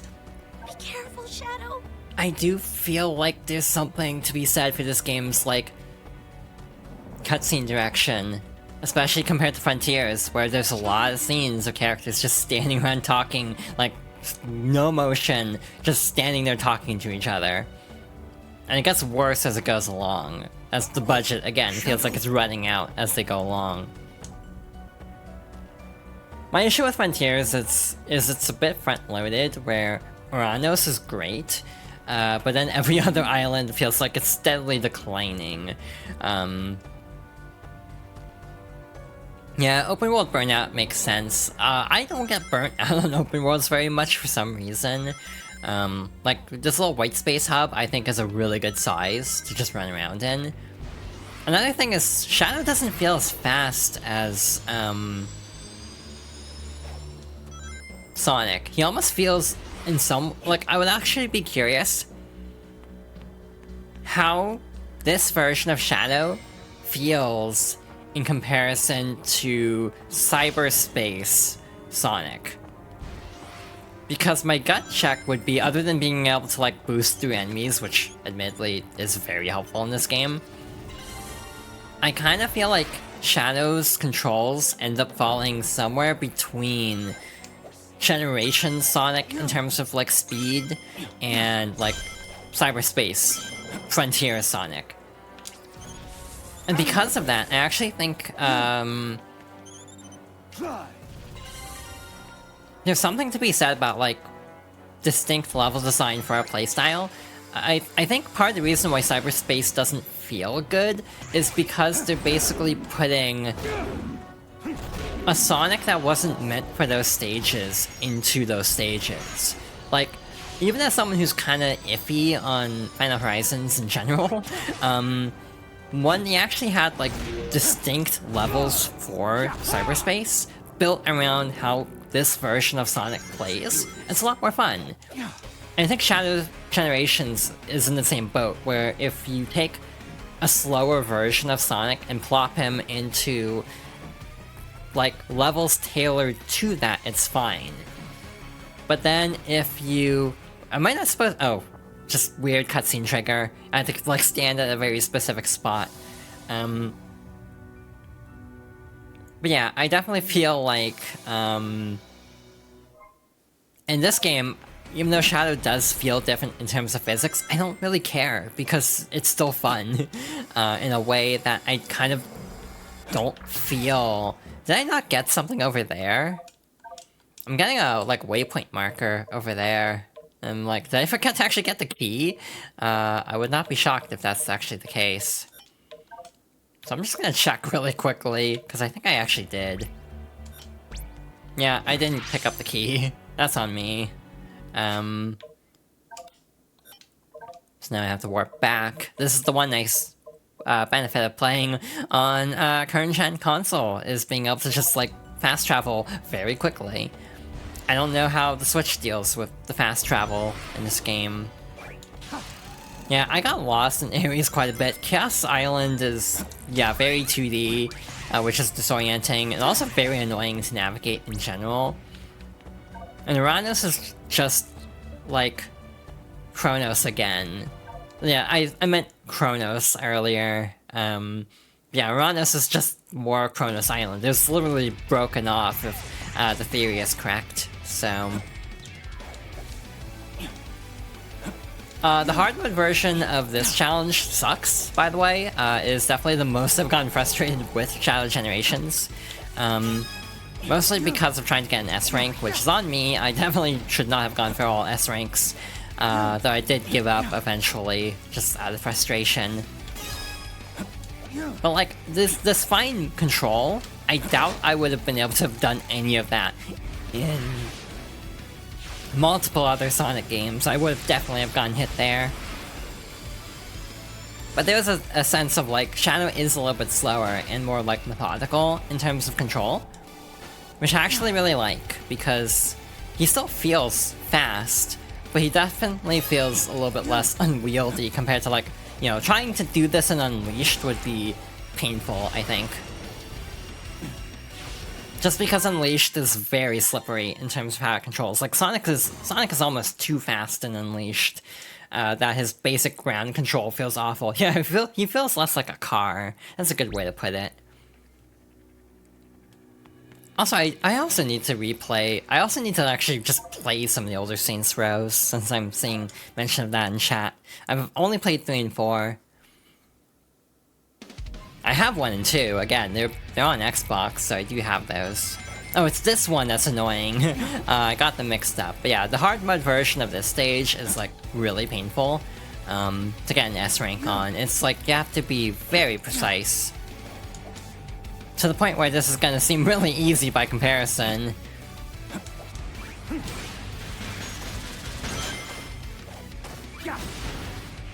I'm trying to remember where I have Saints Row 2022. I think I have it on Epic. I could play it since it's free. And there's a part of me that's almost curious because it's so, like, notoriously bad. Sometimes I end up actually enjoying games that are very not good, to be fair. Their expectations play a role. Like, this was actually part of the reason I enjoyed 06 as much as I did, is everyone hates Sonic 06. Everyone really hated Sonic 06 at that point. So I had no expectations going in, so when I actually finally played it, it was like, I'm actually kind of okay with this game. It's not good, but it's definitely one I'm like moderately okay with. Where are the other acts for this? Up there? Everything's really spread out here. I'm trying to remember how you even get over there. Yeah, I've heard not great things about the game, but again, there's almost a curiosity at a point when a game is that notorious, I suppose. But again, that's just kind of my way of looking at games, I think. Sometimes, I was thinking about Balan Wonderworld the other day, or Wonderland? Is it Wonderland or Wonder World? I don't remember. Either way, I've genuinely considered trying to play Balan at some point, just because I am, like, morbidly curious on how the game actually is.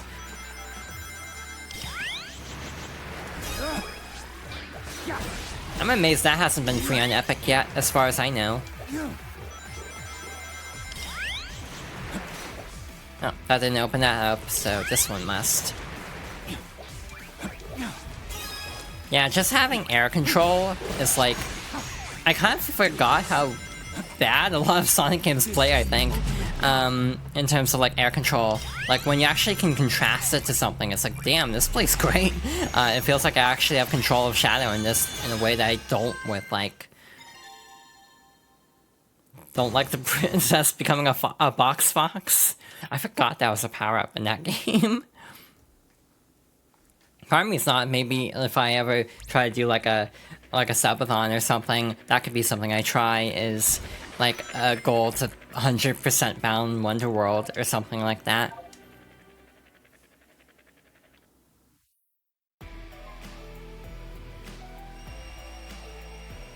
This is kind of cute. I like when Sonic games do this, where they have the goal ring at the beginning of the stage, but you have to actually work backwards to get to it. It is a fun, like, inversion. Colors does that quite a bit, from what I recall. Though again, Colors has very notoriously small stages period, so it makes sense.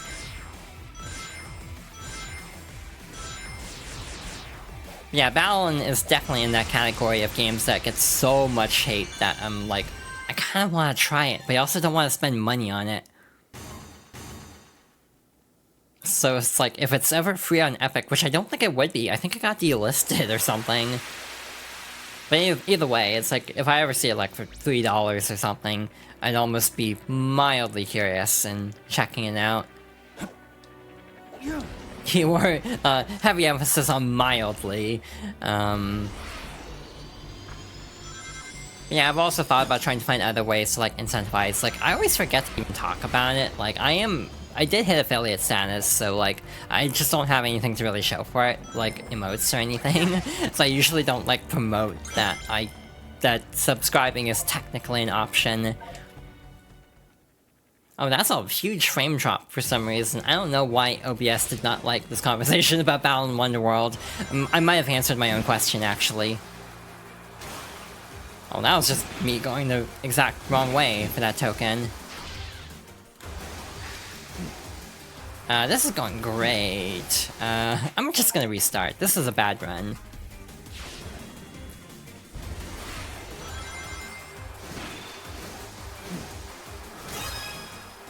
There's also another path through the, like, wind tunnel thingy. I did not go the right way for that. Well, that sucks.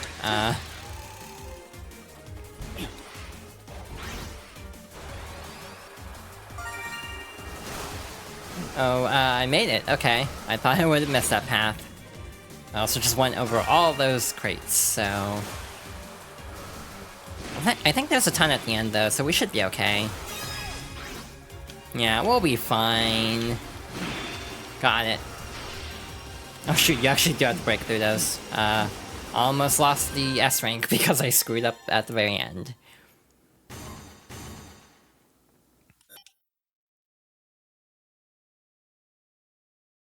I think I played the demo for Balan, but never actually tried the full game.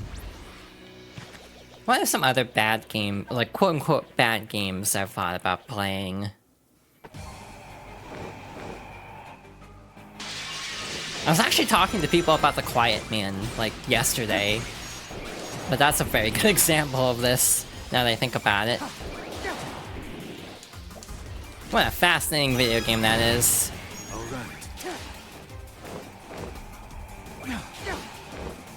Again, I'm really glad that Shadow's homing attack has absurd range to it, because I definitely would not have made that with Sonic. Oh shoot, again, sometimes the air control is so fast that it throws me off, oddly enough. That was a case of that, where it's like, okay, when boosting, you still have a little bit of deceleration, so that threw me off. I missed all those rings, but I'm not gonna try to go back for them. Just gonna keep moving. Then you have, like, this little chaos control thingy here. You also don't have a light dash in this game, which is very interesting. Light dash nowadays is traditionally, triangle, so that's taken. You also don't have a manual drift, but unlike Frontiers and Forces, it never feels like you need a manual drift, so I don't really mind the omission in this game, compared to in, Forces, where there were definitely some turns where it felt like it was meant for a drift, and there is none.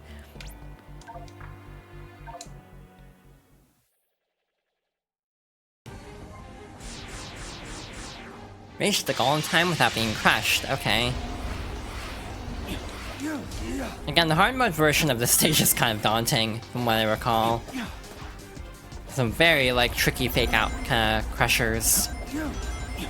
Okay, made it. I wasn't sure for a moment. That was dumb, but I made it, so we're fine. I definitely should have slowed down, but I just kept moving. And yeah, price also is a problem. And again, if you're talking like Canadian, then it gets even worse, to be fair. Why did I do that?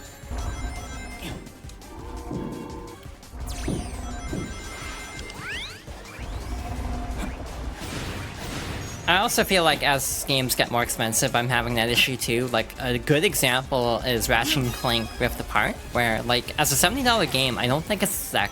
It does affect how I view games.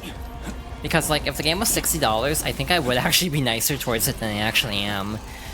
Just because I think the price does actually make a difference in that case. Okay. I should not have slowed down for the collectible. You actually don't get any enemies in this stage, so you really can't build up chaos control. You just have to kind of get everything first try. Which is actually kind of nice, that you don't let you, like, cheese things using chaos control.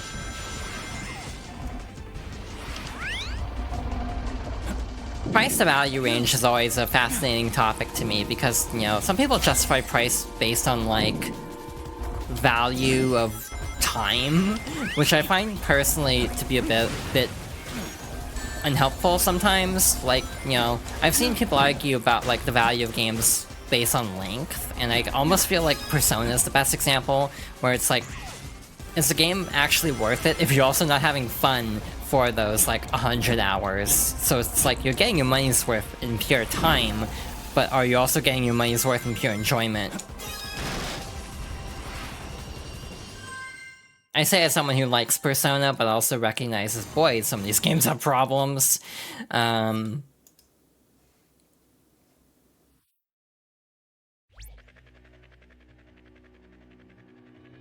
wow, my voice is struggling. I must be out of practice for stream, because I am losing steam real fast here.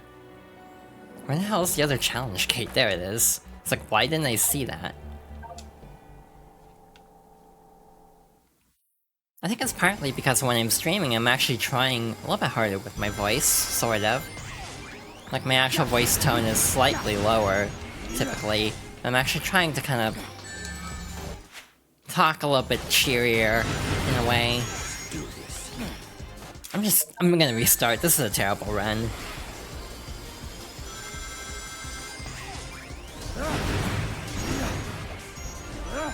Yeah, Kingdom Valley is genuinely really fun in this game.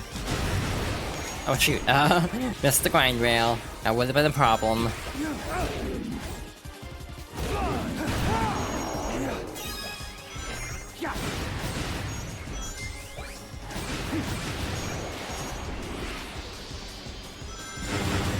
My issue with Rift Apart was it kind of felt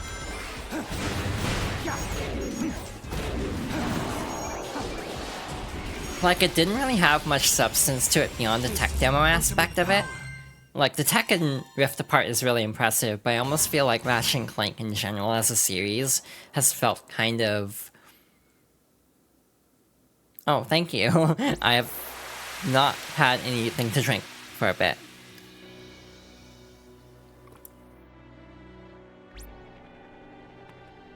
What was I saying? I feel like Rift Apart as a game does feel a little bit like...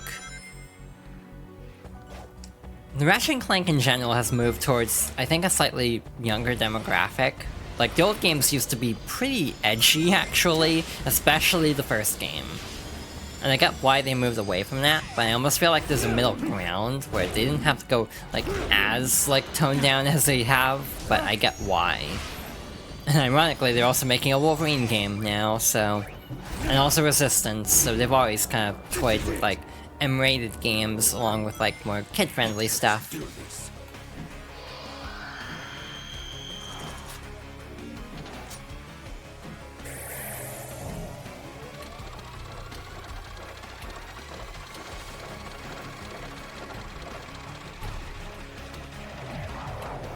Going through the motions is a good way to put it, actually, because, like, even if I hadn't been spoiled on it, I think I would have figured out the twist in the game really fast anyway, just because it's such a tropey kind of twist.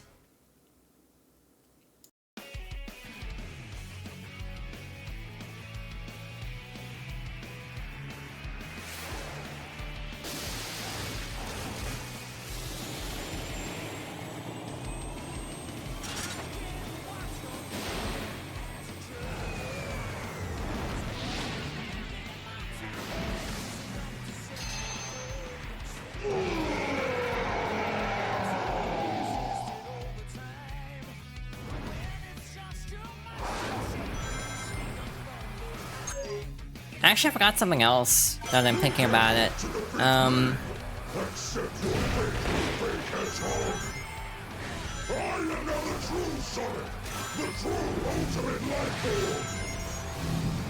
ultimate life form?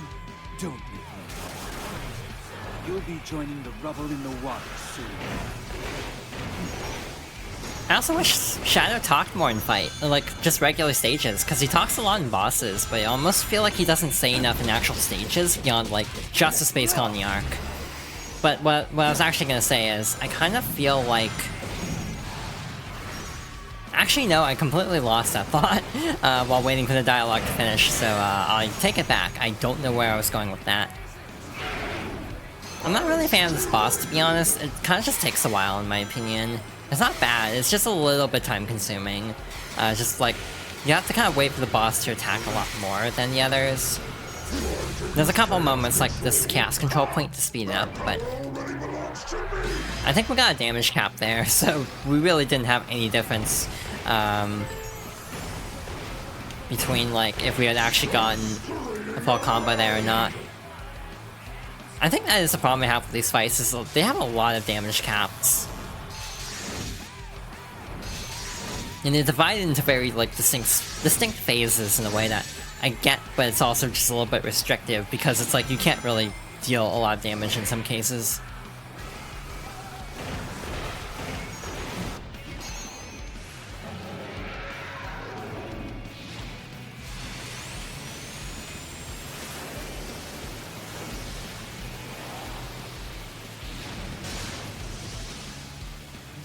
Yeah, there's slight gripe I have with this fight is I just feel like the song is very similar.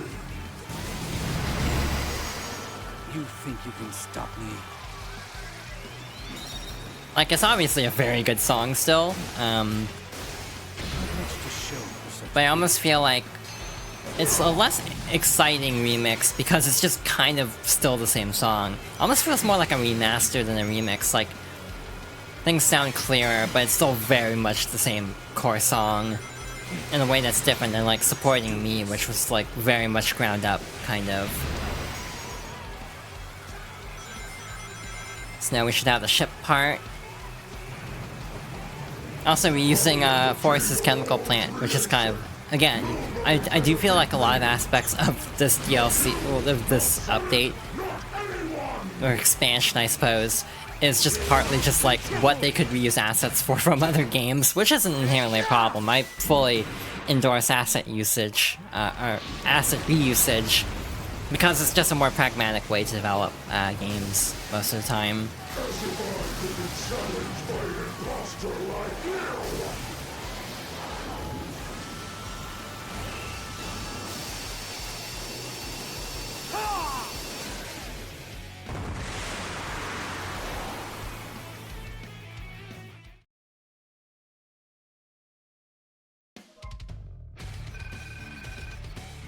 Also, just like the win animations are really impressive in this game. Oh, off by 6 seconds. I also think there's a long cutscene coming up, so I might actually step away.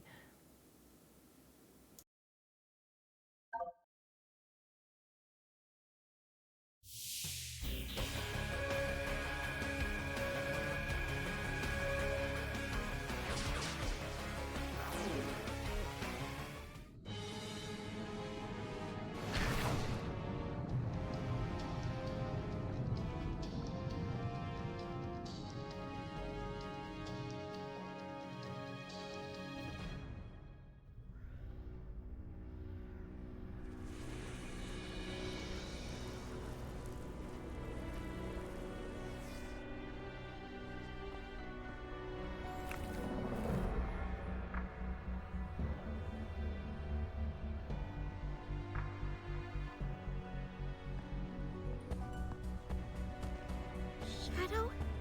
Are you in pain? No. I feel a connection to the symbol in the sky. It's the same tingle as my new abilities. It is the power of Black Doom. Grandfather? I made a Faustian deal with that monster to create Shadow. Now it seems that we all have to pay for my sins. So my powers, that symbol, they're all connected. Maria's illness couldn't be treated on Earth. I could better manage her condition on the Ark, even if her family didn't like the idea. I attempted to develop the ultimate life form as a means to find a cure for Maria.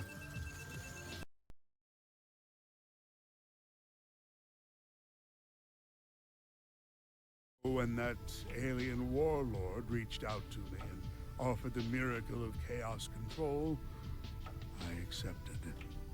Through his DNA, the ultimate life form was born. Black Doom wanted me to make the perfect warrior for him, so these new abilities are all part of his grand design. You two are linked by blood. As you grow in power, so does he. He will either take control of your mind and make you his ultimate weapon, or take over your body and be reborn in you. You made me the ultimate life form, Professor. Black Doom is a fool. I'll take this power and use it as my own.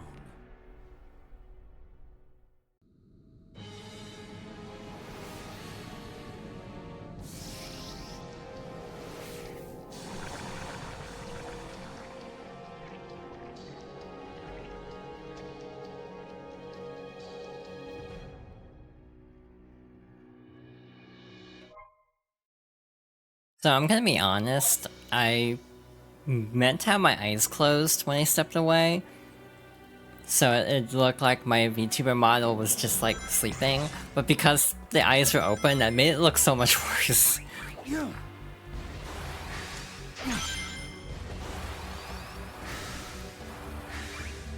It is fun though. Again, I meant to have my eyes closed, so whoops. That probably looked more horrifying than I meant it to. Yeah, it is very interesting, the sort of, like, direction of Gerald, because there's not much to him in Adventure 2 other than he wants to destroy humanity. But other games kind of humanizing who he was beforehand is really fascinating. Kind of like adding additional context to who is essentially the villain.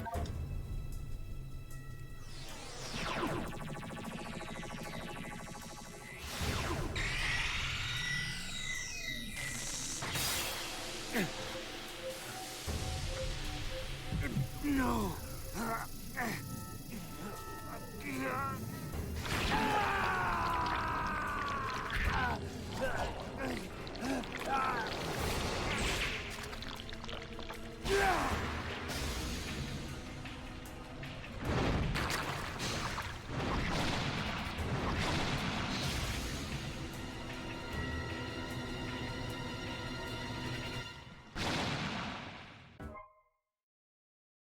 Now, Doomorph is probably the most polarizing power-up, just because it controls really weirdly. The trick is to basically release right as you're directly below the orb you're attached to, and then you'll launch straight up. But it's not like based around like swing arc as much as one might expect, so it can be a little funky at first to try to control. But in general, I think it's still alright. And yeah, that is a bit of lore established in the journals, is Gerald Robotnik and the rest of his family.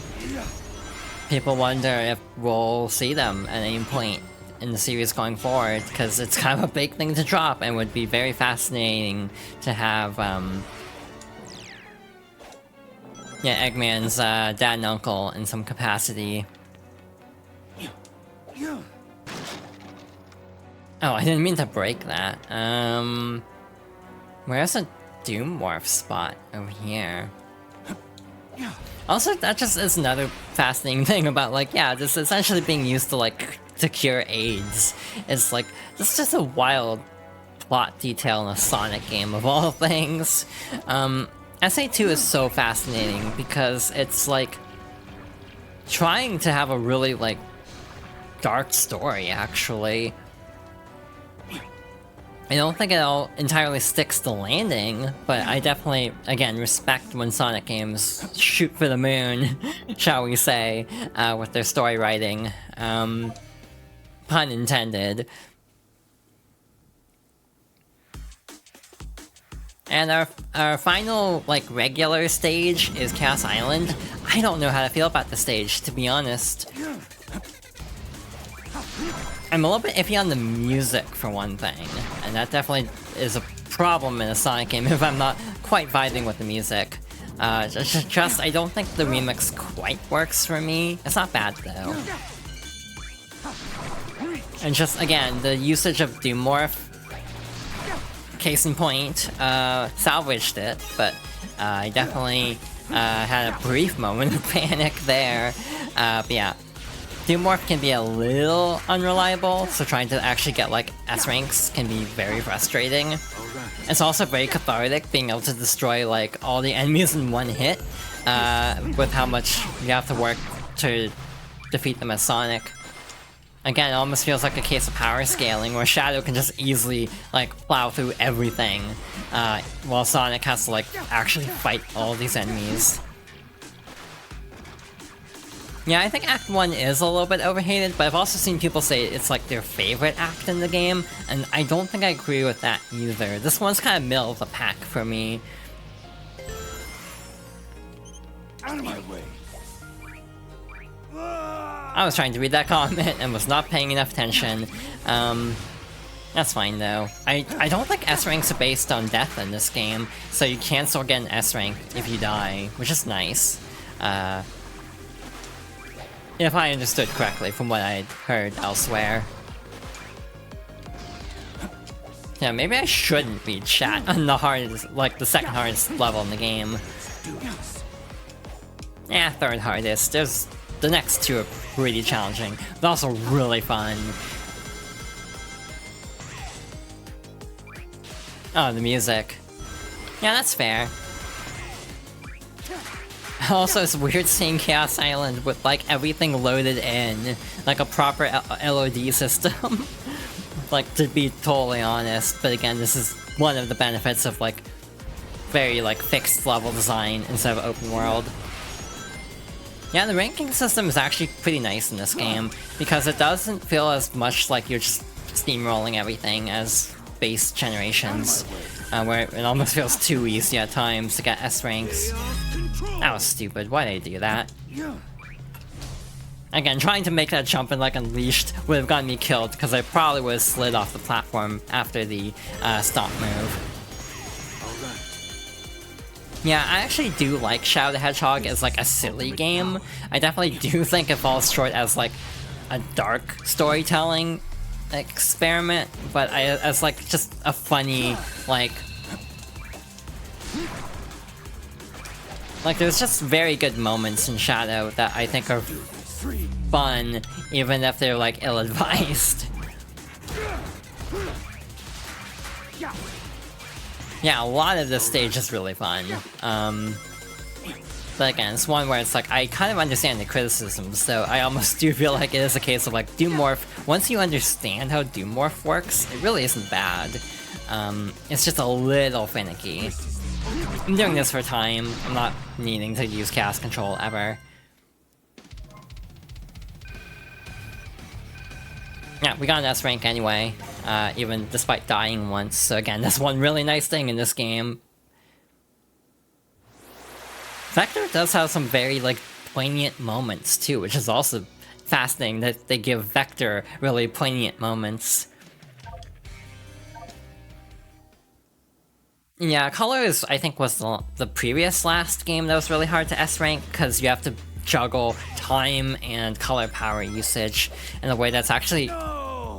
Okay, that was not smart on my part. There are a lot of good character moments in Shadow, in particular, ow. But I just think the game itself is not the best. I actually did stream it before this game came out, and I had a good time with it. My biggest gripe with it was just I don't like playing the game 10 times.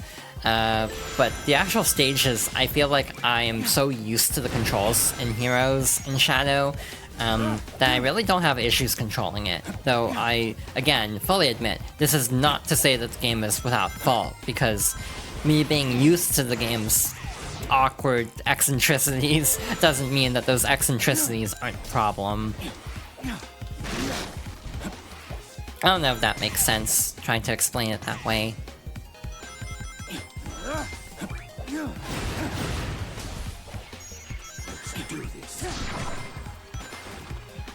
This way? Yeah, that way.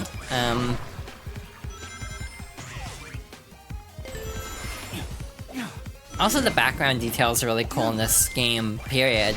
Like, Kingdom Valley is just a really visually impressive stage. Again, though, I do kind of feel like I keep questioning how much of the stage choices do come down to asset reuse, because, like, now that I think about it, I wonder how much of, like, the castle and such could have just borrowed from, like, the ruins from various different islands. So again, I almost feel like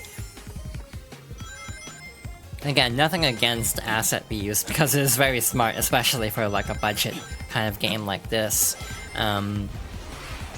But it is a case of like, it does make me wonder if that influenced some stage choices, though. Again, I do think Kingdom Valley is the best choice for Shadow in this game. The only other one that would be fitting would be Dusty Desert, and while it would be interesting to have a desert level, it's also like, I don't know if it would be as fun as Kingdom Valley, just based on how open it is.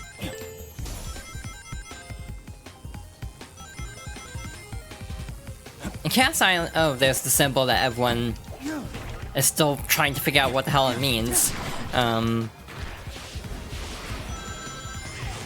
But my feelings on Chaos Island, as I have completely forgotten to talk to the other characters, it feels like they're heavily implying in this game that Shadow will go to Chaos Island at some point.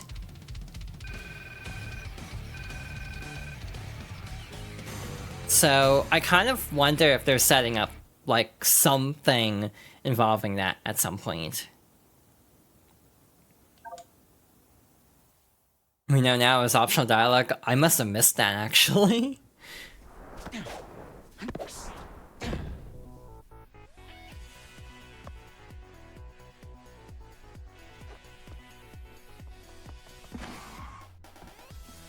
I found you, Shadow! The blue hedgehog, of all places. You have something I need. You can wait until my business is finished. Yeah, sorry, but that Chaos Emerald and I have a date with a monster. Well then, it'll be a date to die for.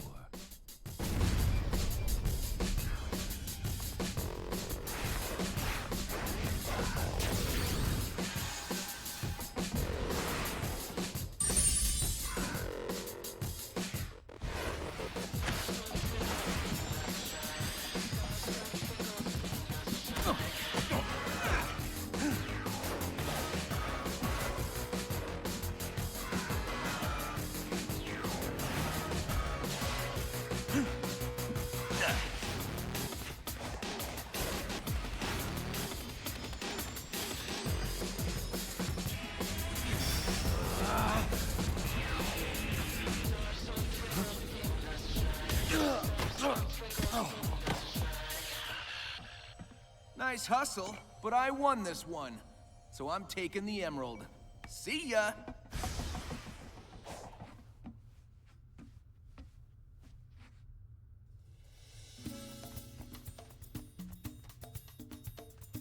I finally find you, and what do I see? Sonic defeating you. What happened? I will beat him on equal terms, or not at all. A fine time for you to be honorable. Now he has the Chaos Emerald. No, he has a fake emerald. I'll have you swap it for the real thing after I'm finished with my mission. Wow, look at you. As a professional jewel thief, I approve.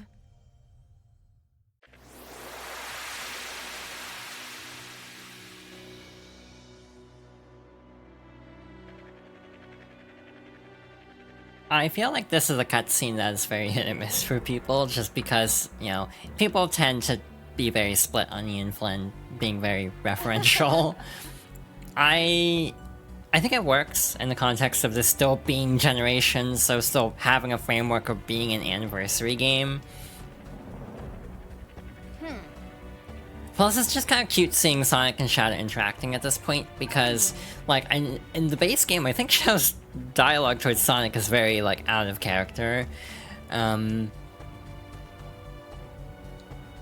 bringing back the fake Chaos Emerald from SA2, though I actually think the same, but his past self is a lot quieter. You'd like him.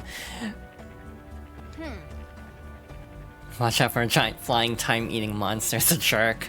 We're at the top of the world, literally, so I'm actually gonna jump down real quick, because I want to just talk to some other... Oh, okay. That doesn't connect the way I thought it would.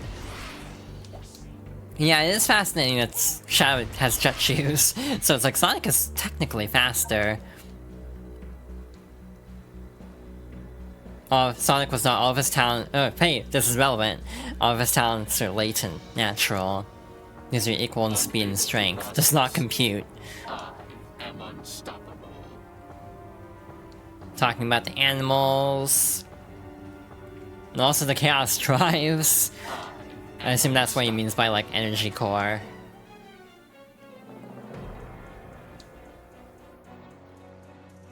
Filing this data under Troy is such a good line. Again, Omega, if you go back and talk to Omega after every stage, he kind of steals the show in terms of writing, because he has some very good lines.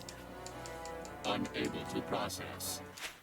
And again, one nice thing about this game is you can just fast travel very easily, so it's very easy to talk to everybody. Hey. You've been to the Ark too? So yeah, this is actually canonizing the cameos in SA2. Where it's like, yeah, in the background of certain stages, you can actually see Big. And so this is just canonizing that he literally was there. Fed him to a water monster. Whoa. And yeah, it's the same emerald, the yellow one.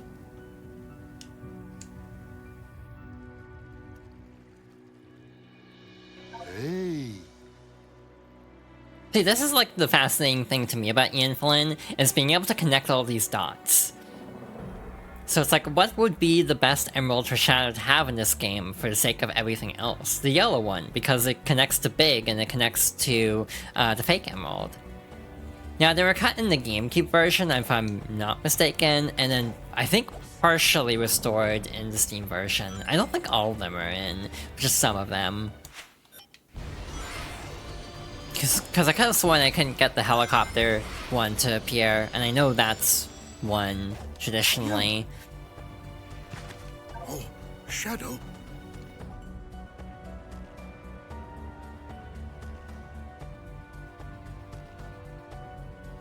Really?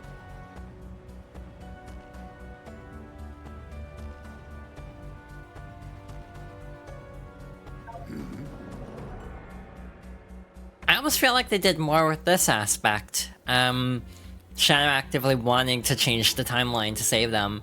Like, they don't really do much with this, to be honest. But the other thing I was gonna say earlier was, I almost feel like that cutscene of Sonic and Shadow bantering is just like... Shadow sort of almost, in this game in particular, ends up having a big brother kind of energy to him, where... There's a lot of times where it feels like he's not really, like, super close with Sonic, but he almost feels like he enjoys the rivalry of it. And again, him saying, like, he has these Doom powers because Black Doom is amping him up, but he doesn't want to use them because he wants to fight Sonic on his own merit, basically. And I also feel like at a point that Sonic and Shadow's dynamic, I hope they keep doing more with this in the actual games, but I almost feel like Sonic and Shadow are just Dante and Virgil at a point. I think that's a really good direction for these two characters to go in terms of their interactions with each other. I also hope for the next main line that Shadow's actually a main character. So like if you can have Sonic, Tails, Knuckles, Amy, Shadow, I think that'd be a great like 5-character roster and maybe add a couple more in. But like I think it could be feasible to have all these characters playable in like Frontiers 2, and I would welcome that because I think what they have here is really good for Frontiers. Again, even as someone who's a little bit iffy on Frontiers, what is there feels like a really good foundation. I also have another wild theory, and this is 100% just, like, not grounded in anything, but my weird, like, fan theory over Sage,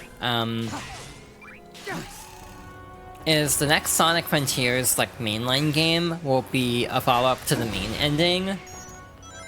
My other, like, headcanon thought is, the murder of Sonic the Hedgehog is actually, the follow-up to the Final Horizon ending, and I don't know how to explain that without spoiling both. But that is kind of my, like, weird, like... Oh left field theory on like the next game going forward. Again, probably more so that Murder Sonic was just a fun, like, April Fool's Day kind of game, wasn't really meant to be taken that seriously, but that's just something I think about from time to time of like, that wouldn't actually, that could potentially work as a way to have both endings canon. Ah, shoot, I forgot. This is a case where it's like, sometimes you have to hold, sometimes you have to let go. There's also a box up there, and I don't know what's in there. So yeah, in this case you actually do have to, you know, pendulum swing. Also, the boost on Doom Morph is a little bit unreliable, I feel. I sometimes, and by sometimes, I mean I often overshoot where I'm trying to go.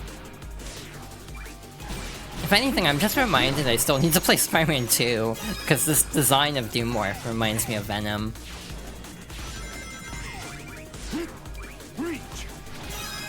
I almost feel like there should be a visual indicator for when the tether is at the point where you have to let go. It almost feels like, I almost feel like a flash or something would help with the, like, timing of going straight up. Like, it's not a huge deal, it's pretty easy to gauge most of the time, but I also have issues with depth perception sometimes, so I definitely feel like I screw it up quite a bit. Goofier side game was a breather episode after a much heavier episode. Like the advanced games. I still want an advanced collection. It's like M2 does so much GBA work that I really hope eventually, with how much M2 works with Sega period, that we will eventually get like an advanced collection with Battle. I would want Battle too, especially because it's like sort of canon now. It's not acknowledged in the actual game as far as I can tell, beyond like maybe the journals, but the animation definitely canonizes Battle. And I've never played most of those. I've only played like a little bit of Advance 1, and Advance 3 was the only one I actually owned, straight up. Never really played Advance 2, never played Battle, so I would definitely welcome a collection of some kind, or just drop them on NSO or something. Like, I want to play these games at some point.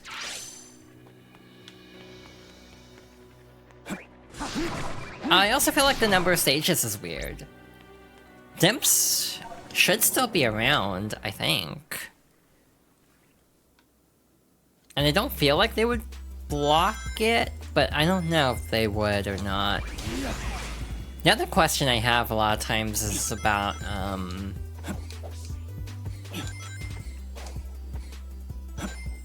Rush. Because, like, again, speaking of M2, they have a DS solution now, since they did the Castlevania Dominus collection. Though that game would have to be more vertical aligned than just, like, side-by-side.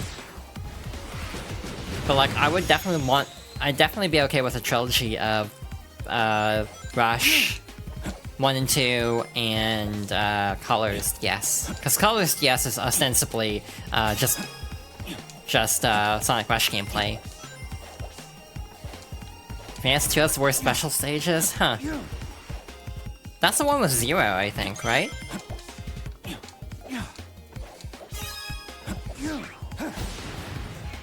I'm gonna do something stupid. Hey, look, it worked! That was dumb, but it paid off, so I'll take it. There's no use for rings in this game, so might as well just take a hit. The only issue I have with Colors DS is I wish the story of that game was in the console version, because it has a better story. Like, I wish there were all the extra character interactions.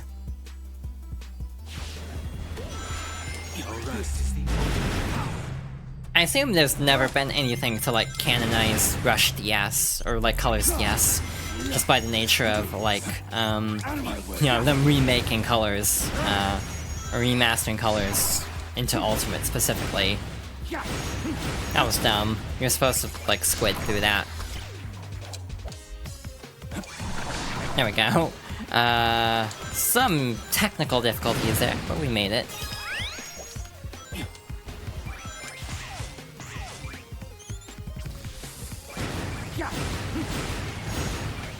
Also, just getting to special stages often suck in the handheld games. Cause yeah, I remember like Advance 3 has the wow, that's a C rank. I did real bad in that stage. You're supposed to use Chaos Control a lot more. Oh yeah, Mother Wisp and Team Sonic Racing. So that's the only canon acknowledgement. I really wish that there... Like, Colors is a game that needs a remake, not a remaster. It needs like a definitive edition that basically has bonus content. My dream game for a Colors remake would basically be what they did with this game, where they add more to it, but also like expand what's there. Like, they could do a bonus epilogue of like bonus theme parks or something, and have more characters show up, and also the Mother Wisp as like a new boss fight. Yeah, and the Chao in Sonic Advance 3 is painful to try to get. Did I forget another key? I did, didn't I? So... Hello, welcome. We are making good time, actually. Well, sort of. Oh, it's the other one. Damn it. This one. Yeah. This is also like the most confusing thing to try to get on the first playthrough, because this will go all the way to that tower, so it basically teaches you how to get to that tower. But I definitely had to look up that one. Alright, so we should have all the keys, right? So we need to go fight, this boss. Fastest way there is probably through the, like, tunnel, so we'll hop over here. Yeah, I feel like it would be nice to have Blaze back in the franchise. It's been a long time since she was playable. TSR if you want to be, like, technical, but again, spin-off. Last mainline would have been Rush Adventure, I think.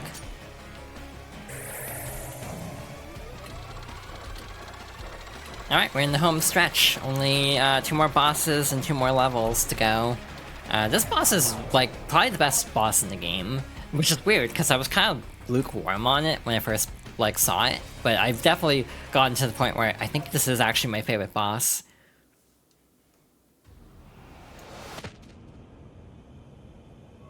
What is this? A seal of some sort?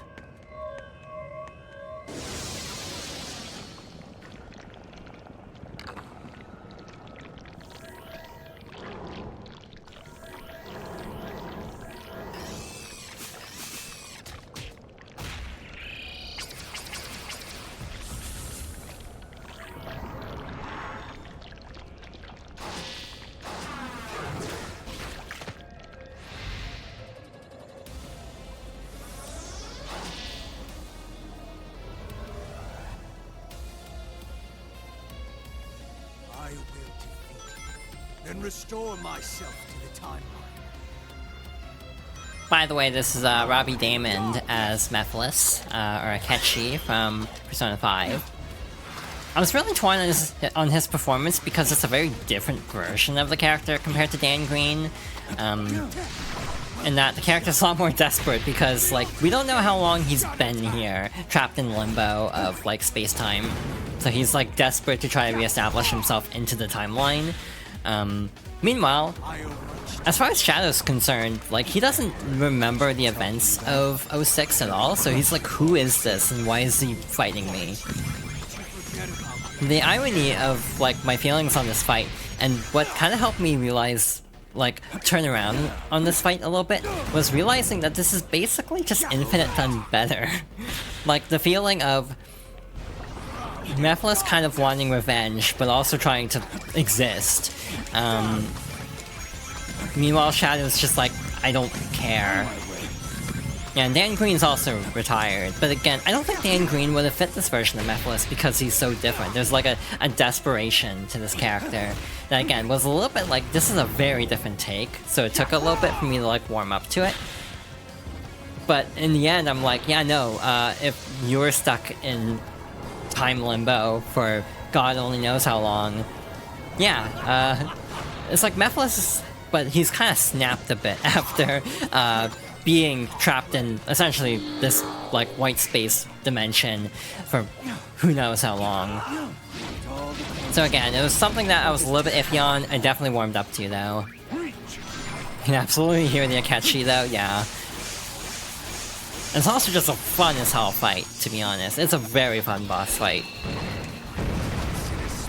Very, like, good phases, very, like, true to the original. I have no rings, that's awkward.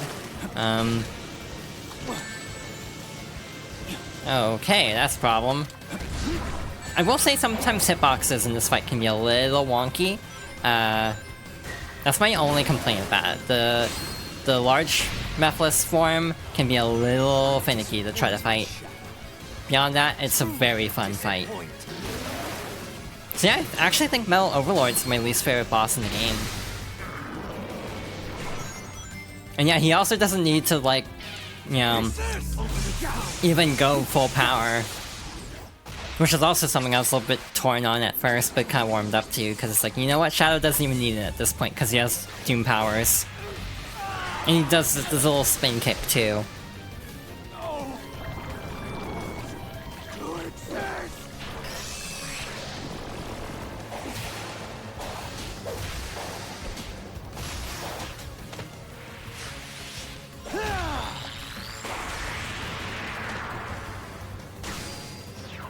There is no future for you. Ever.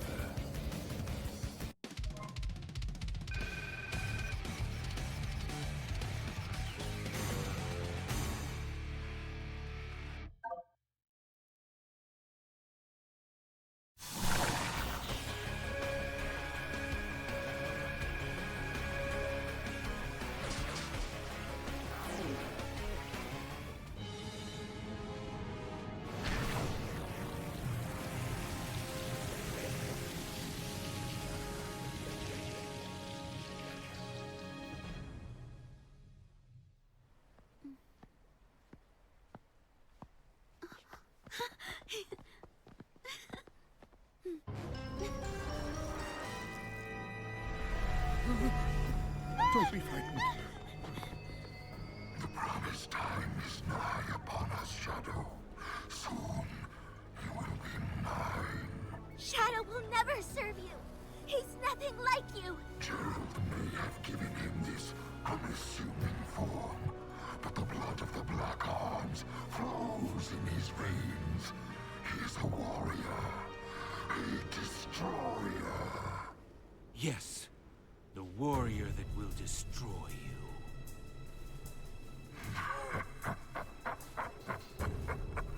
I have learned from our last encounter. There will be no mistakes this time. Struggle all you want. You will be mine.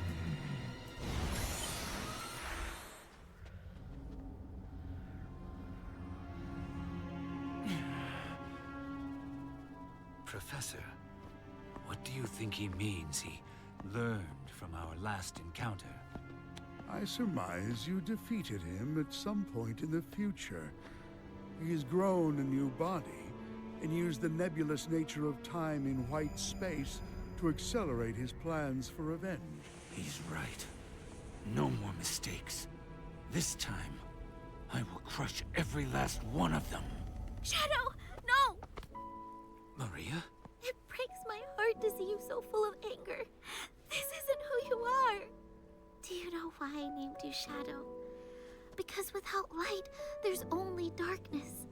But a shadow will show you where to find the light. Do you understand? I don't want you to be driven by darkness. I want you to be happy. Stand in the light with peace in your heart.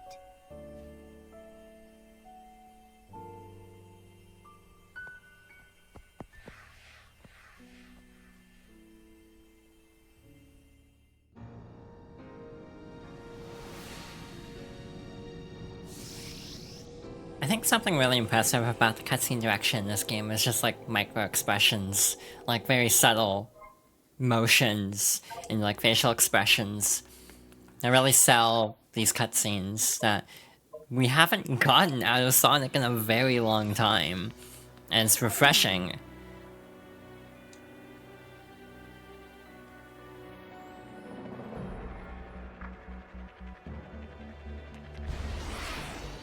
And yeah, I definitely was like questioning before the game came out if Infinite would show up, but it kind of occurred to me because in this case, Infinite would be from the future rather than from a timeline that no longer exists.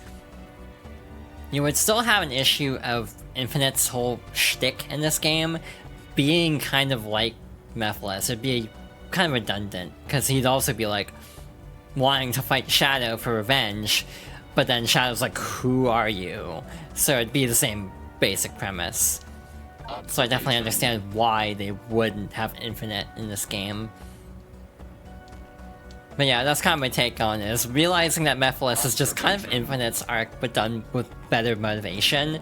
That kind of sold me on this version of Mephiles a lot more. Yeah, and Squash and Stretch works a lot too. It's something that is a big problem with certain Sonic games that tend to have more stiff motion. More like motion capture straight through, rather than like animation tweaks throughout. So like Sonic 06 is a game that uses a lot of mocap from what I gather. And you can tell because everything feels really stiff. And the games that are more like hand-tailored because they've gone through and actually like adjusted things to have a cartoony feeling, it definitely helps quite a bit. I still find it funny having Big in this version and not, you know, in actual Sonic generations. Hey. I've seen dialogue online of Big talking about, like, meeting Princess Elise, but I've never actually gone into play. I think I've just missed when it happens to show up, unfortunately. Yeah, the mascot costume problem, that is a common criticism of, like, certain eras of Sonic. It's actually something Boom does well, of all things, partly because it's based on the animation. I would speculate that you've experienced places in the future. Time has very little meaning here. It's reasonable you'd glimpse tomorrow as much as yesterday. So this works for Sunset Heights, but it doesn't work for Chaos Island yet. I don't know if I've talked about this on stream. I think I have, but I have a theory that what they're going to do is, for whatever the next Sonic game is, there's gonna be like a DLC or like a side episode that involves Shadow on Chaos Island, but in like the open world part of it, like trying to investigate something on the island.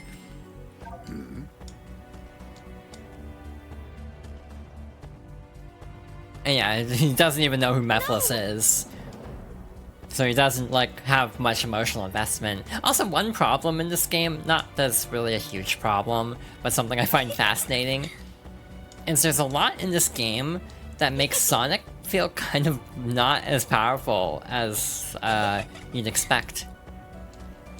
You know, like, a lot of stuff that Shadow deals with, like, Sonic struggles with, but Shadow just deals with it no problem. Like, dodging, you know, Mephiles' impaling attack, like, just completely sidesteps it. Yeah, there's sort of an anime vibe to some of the games. And then Unleashed kind of goes more Pixar, I would say. Yeah, I do feel like Shadow also struggles a bit with Maria's design, but I think this is, yeah, the best Maria has ever looked in a Sonic game. Alright, final power time, and also the setup for the end game. So this is where the fun begins. Something calls to me.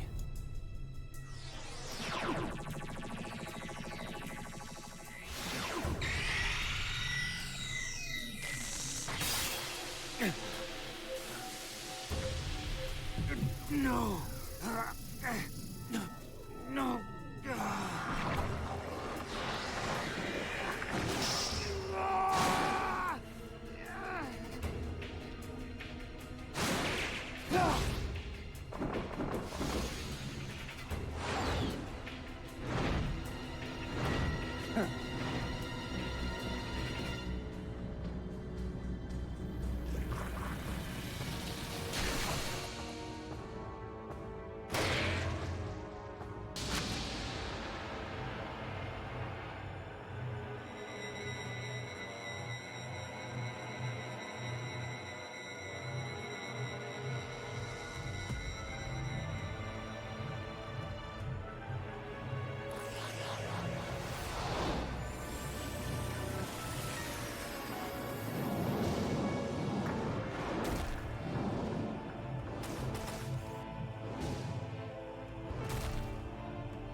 So this is when we actually get Doom Wings for real, Again, they kind of tease you with it in the first part of the game, and then they give it to you at the very end. But then you can actually go back and play other stages with it.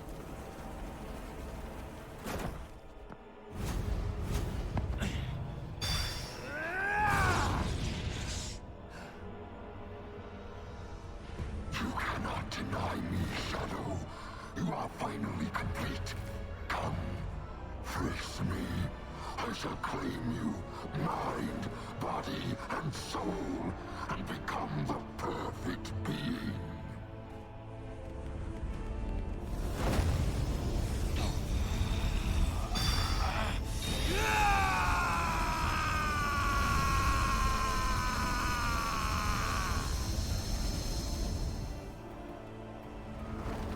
It is time.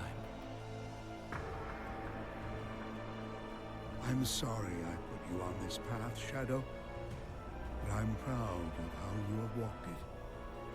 I believe in you, son. Shadow! It's all right, Maria. I'm letting go of that destructive anger. But I will continue to fight.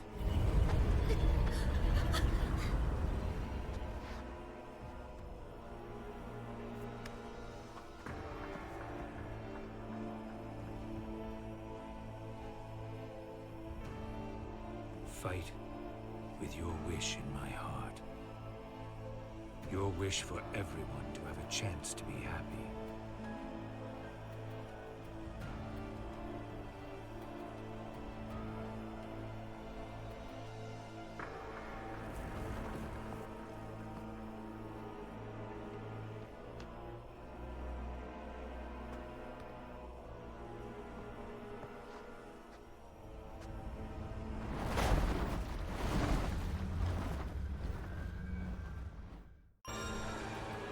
Nothing can stop me from reaching that eye now. Another thing I haven't talked about is there's little challenges around white space for concept art, like collecting rings or collecting timers in a time limit. There are also harder versions of those for this Doom version of white space. And those are actually legitimately challenging. They definitely expected you to use all the Doom powers very liberally in order to actually get through those. So again, there's a lot to do. Again, since I've already 100%ed the white space exploration, I'm kind of skimming over that part. But again, it is definitely worth it. The argument has been made that this is probably worth $50 by itself, if you even take out the Sonic portion from the equation. Like, just as the Shadow portion, it might still justify its cost at, you know, $50, especially on sale. It's definitely worthwhile. It's also a case of if you are a Sonic fan, you will get a lot more out of it because of all the callbacks. And so hey, we finally come full circle. We're at Radical Highway. I'm trying to figure out how I feel about this stage, to be honest. You know, it's under Black Doom's control rather than Time Meter. Which is interesting, because Doom comes back without the Time Meter's influence. Like, he just literally grows a new body, and they don't really explain how. Somehow Black Doom returned to you know, go into the meme. Yeah, I think there are definitely arguments that could be made that this is like the real star of the show, and I think it's actually objectively better in some ways. My only issue is I wish it was longer, and here's my other solution to make the game longer. I mentioned earlier that one thing I wish they had done would be to have more hybrid stages, but also mix and match with more than just Radical Highway. The other thing I kind of wish they had done would be to have 2 zones per game. So like pick 2 levels from each of the games represented. So like, you know, Dusty Desert and Kingdom Valley, or you know, Rail Canyon and Egg Fleet, as has already been mentioned. And also there's nothing from Shadow, period. Except, you know, the inclusion of, like, Black Doom as a character and such. And I do feel like that's odd. I definitely wish there was, like, something from Shadow Generations. Yeah, he basically took advantage of this situation that was in the works, based on what he said earlier. Like, you know, that this time distortion is helping his power to come back, basically. It's also convenient because if he can just grow a new body at any time, they can bring him back whenever they want, potentially. Also, the collectible in this stage really sucks, I'm gonna be honest. I feel like the sliding controls aren't the best. So this one took me forever to get. In this section, you have to basically jump to the platform on the right, hit the rainbow rings, and then, like, survive, which is easier said than done, because, like, it's really slippery. I mean, it is a slope after all, but, again, this is, like, the collectible I died on the most. Because it also kind of shoots you to the side as well, so it's really hard to, like, regain being centered. Yeah, I feel like an extra level would just been enough. Like, literally just having one more level from Shadow, I think would have been fine. It's also weird because it's like, the levels go in pairs in this game. So, Chaos Island doesn't have a matched pair, essentially. My other, like, suggestion to, like, make this game slightly longer would have been to, oh shoot, that's a problem. That is too low, because I forgot that Doom Wing is deactivated. Yeah, you actually have to, like, air stall by deactivating it. So yeah, I also don't have any boost left, so, we're definitely not getting that final collectible here. This is a decent remix. I am really botching this stage though. This is not one of my best runs of Radical Highway. This is actually like a really hard S rank. Chaos Island pairs the Forces level. Yeah, like I almost feel like I would have had like Sonic Adventure 2 and Heroes, Shadow and 06 as a pair, and then Forces and Frontiers as a pair. That's like, I think that would have felt slightly better, but again, what is in the game is phenomenal. Like, that's kind of my takeaway, is like, what is here is great, it's just, I wish there was more of it. And frankly, the Tokyo DLC doesn't quite scratch that same itch as like a full, like, integrated level into the story, just because it's like one act and 2 challenges. It doesn't feel as like fleshed out as some of the others. That was really close despite dying as much as I did. You also can just go straight to the next level. You don't have to like find the entrance for like challenge acts if you've done everything already. Trying to think of a theme that's unique to Shadow that isn't already covered. Yeah, Black Comet's the obvious one. I would say Prison Island is another one that I would have been fine with, like, White Jungle as an extra SA2 stage, just because, again, that's where he was being stored for the longest time. There's a shortcut in this level that's wild. It blows my mind, and it really impressed me when I first learned about it, and I'm going to show it off because it's really easy. It looks scary, but it's not that bad. That could have been faster if I had hit the spring, but it's fine. So up here, there's a hidden path that's like really hard to find, but it's like pretty cool.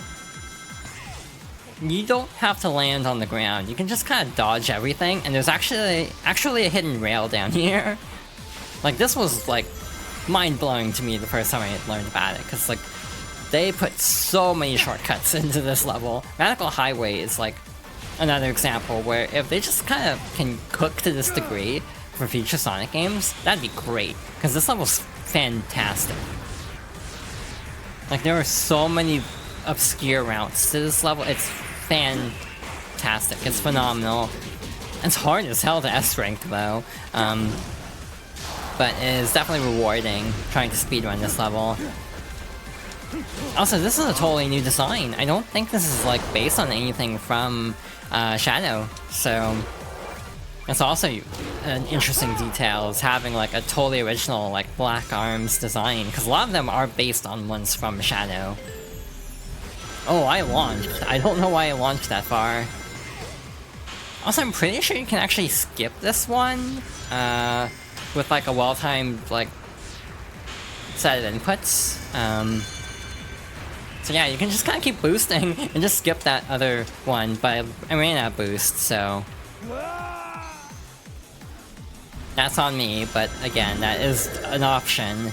Now we have the fun task of... oh wait, we actually get enough rings. They give you enough rings for that, so that's convenient. Again, like, Radical Highway is just a very fun stage, so while I do kind of lament that it wasn't Westopolis or something else, I can't really be that critical, because it is very fun, still. Okay, I'm just really botching this stage, trying to be too fancy. But here's the other thing, every stage has options to play differently. So you can actually toggle Doom Wings, for one thing. So, in the main menu, or like in the level select, you have the option of Doom Wings and no Doom Wings. And trying to play these levels without Doom Wings is, I think, a separate stage in terms of like rankings, and is very like difficult, but very satisfying, trying to like not just use essentially supersonic to blast through these stages. Like, they actually had to not only make all these cool alternate routes just because they are cool, but also make separate routes to account for being able to actually complete them without Doom Wings, or with Doom Wings in some cases. So again, it's just a very impressive game. And again, technically speaking, I don't have many complaints about it. Again, there's like not really much wrong with this, except maybe in terms of like glitches, the only big glitch, as far as I'm aware, is actually the Doom Spear exploit. But again, that's not like a problem getting a speed boost. It's an exploit more than anything to keep momentum. But it doesn't really like break gameplay or anything, unless you're like trying to do speedrunning.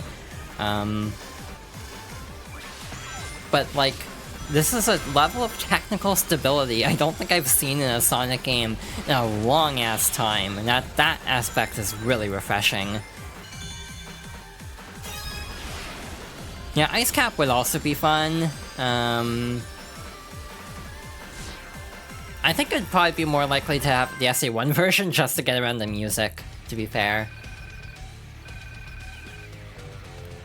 It also makes me wonder what they were going to do with Shadow in any future games, because obviously he won't have the Doom powers, because he... I don't know, does he lose them? Because you'd think he would use them in Forces otherwise, and that would trivialize a lot.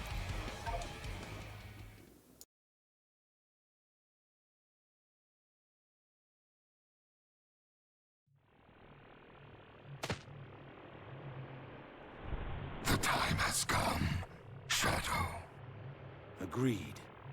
Time to sever this bond between us forever.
I already messed up an achievement. There is actually an achievement for doing this without getting hit, which is very difficult actually. In some ways, I actually think it's a harder achievement than Time Eater Damageless, but at least it's more satisfying to do just because this is actually a good boss fight. There's also a part of the song, I think it's this part, that sounds a lot like Genova to me. There's like a couple notes that are like, I feel like that's just Genova. Yeah, that's also an interesting concept to have, like, because Ice Cap is a stage that exists in both games, so you could hypothetically have them based on different ice caps. Never thought about that angle of it. Yeah, this is a neat boss fight. Again, leagues better than Time Eater. Like, not even a contest there. Nothing. Like, I genuinely think straight up Time Eater is one of the worst final bosses ever in Sonic. So you can't get much worse than that.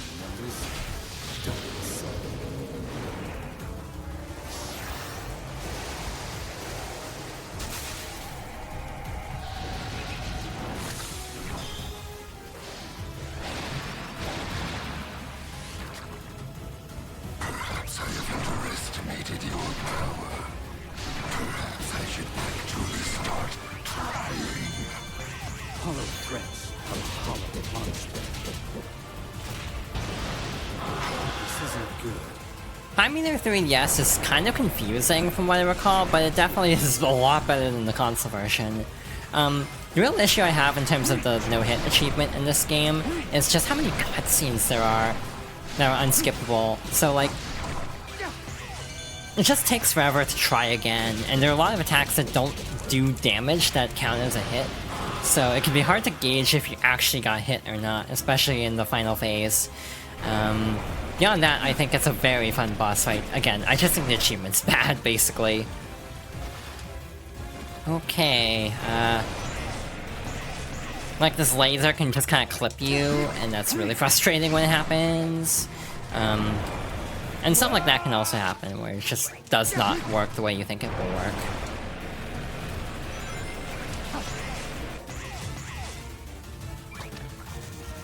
Again, it's just Doomorph in general's a little finicky. Again, even as someone who doesn't dislike Doomorph as much as some, I definitely still feel like there's a bit of, like, clunkiness to some of the mechanics of it. Shoot. I will also say that the special stages in Heroes are actually not that bad, because, like, you don't get stuck on the ceiling.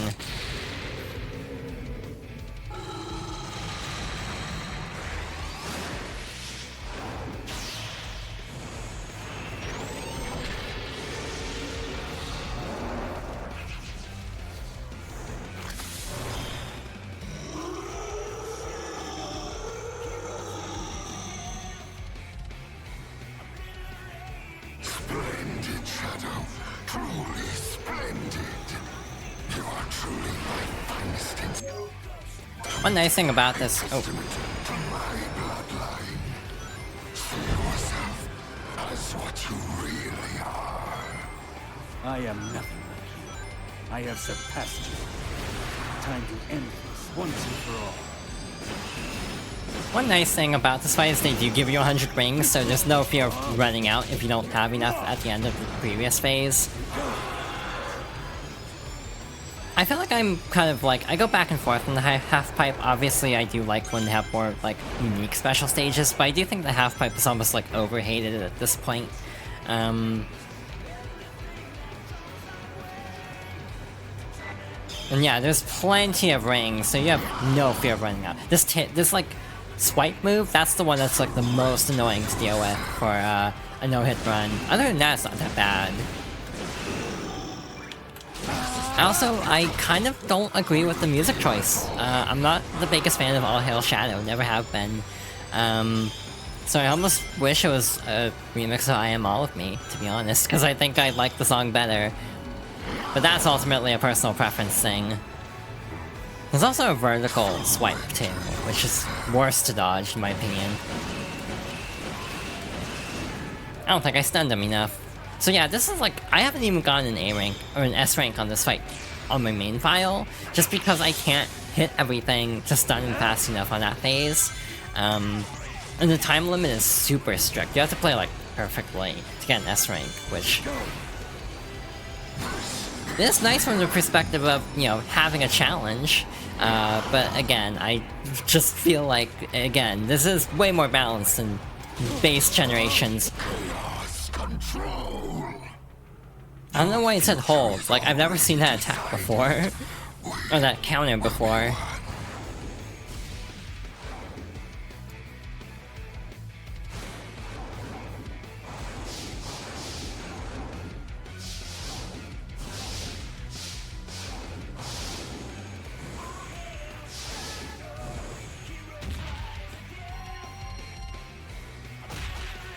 Blinded by your own ambitions, I will not be stopped.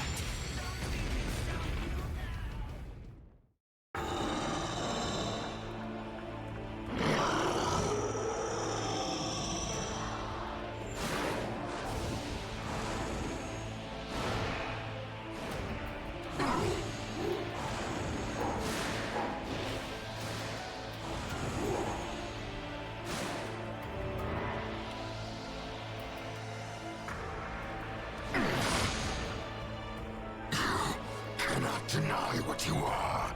We are one and the same. I am Shadow the Hedgehog. This is the destiny I choose.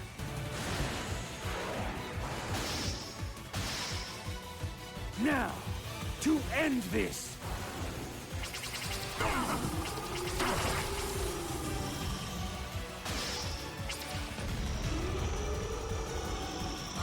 I crafted everything up till now. And yet, you deny me!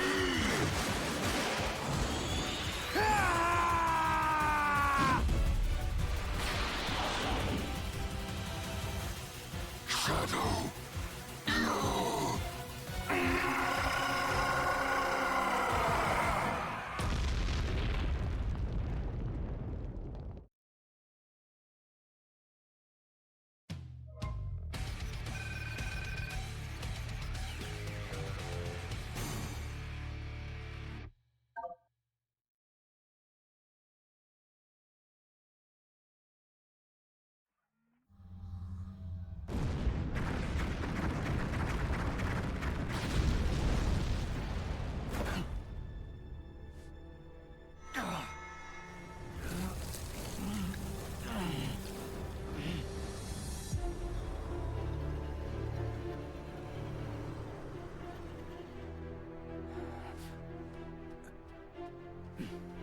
Nice work. Perfect timing, too. Sonic is getting ready to confront the monster that trapped us here. If I'm going to switch the emeralds without him noticing, we have to do it now. Very well. I leave it to you. Okay. I'll take care of it. Aren't you coming? He might need your help. I need to settle something first. Whatever.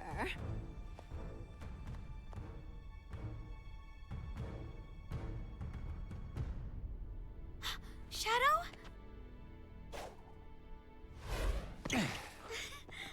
I knew you could do it. Maria!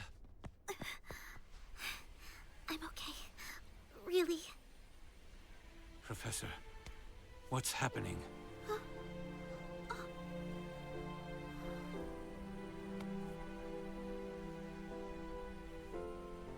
Without Black Doom's influence, the time anomaly is beginning to heal.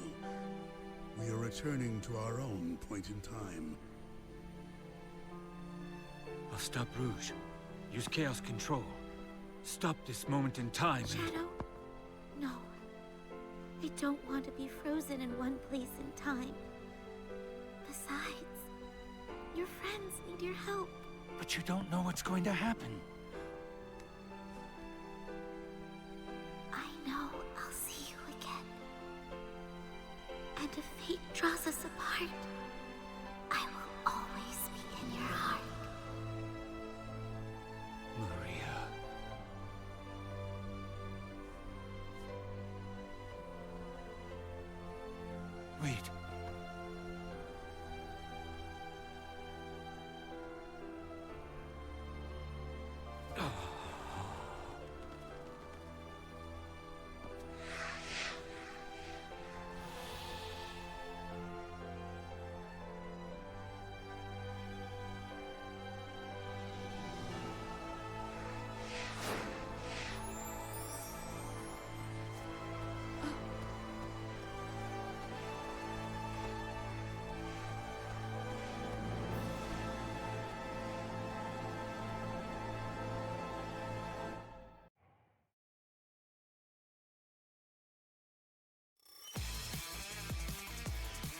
So, another complaint I have, and this is again very much a small thing on the list of complaints, I kind of was expecting the song from the shorts to be the credits song of this game. At least that was the impression I got from what had been said about the song.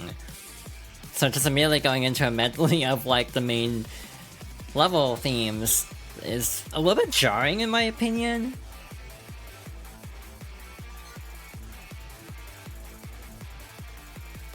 Also, I could have sworn in the original Sonic generations they used a medley specifically of the original versions of the songs, while in this case they used the remixes, I think. So it's a little bit different in how they handle it.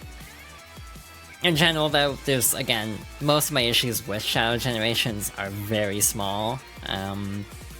Just things where it's like, yeah, I kind of wish they had gone just a little bit, like, farther with the concept, but again, I fully also recognize this is just an add-on to a remaster to justify selling it for the original MSRP of the game. And yeah, for a small... I almost feel like this justifies the existence of like smaller scale Sonic in a way, because when you have just a really tight, focused Sonic game, there is something to be said for that.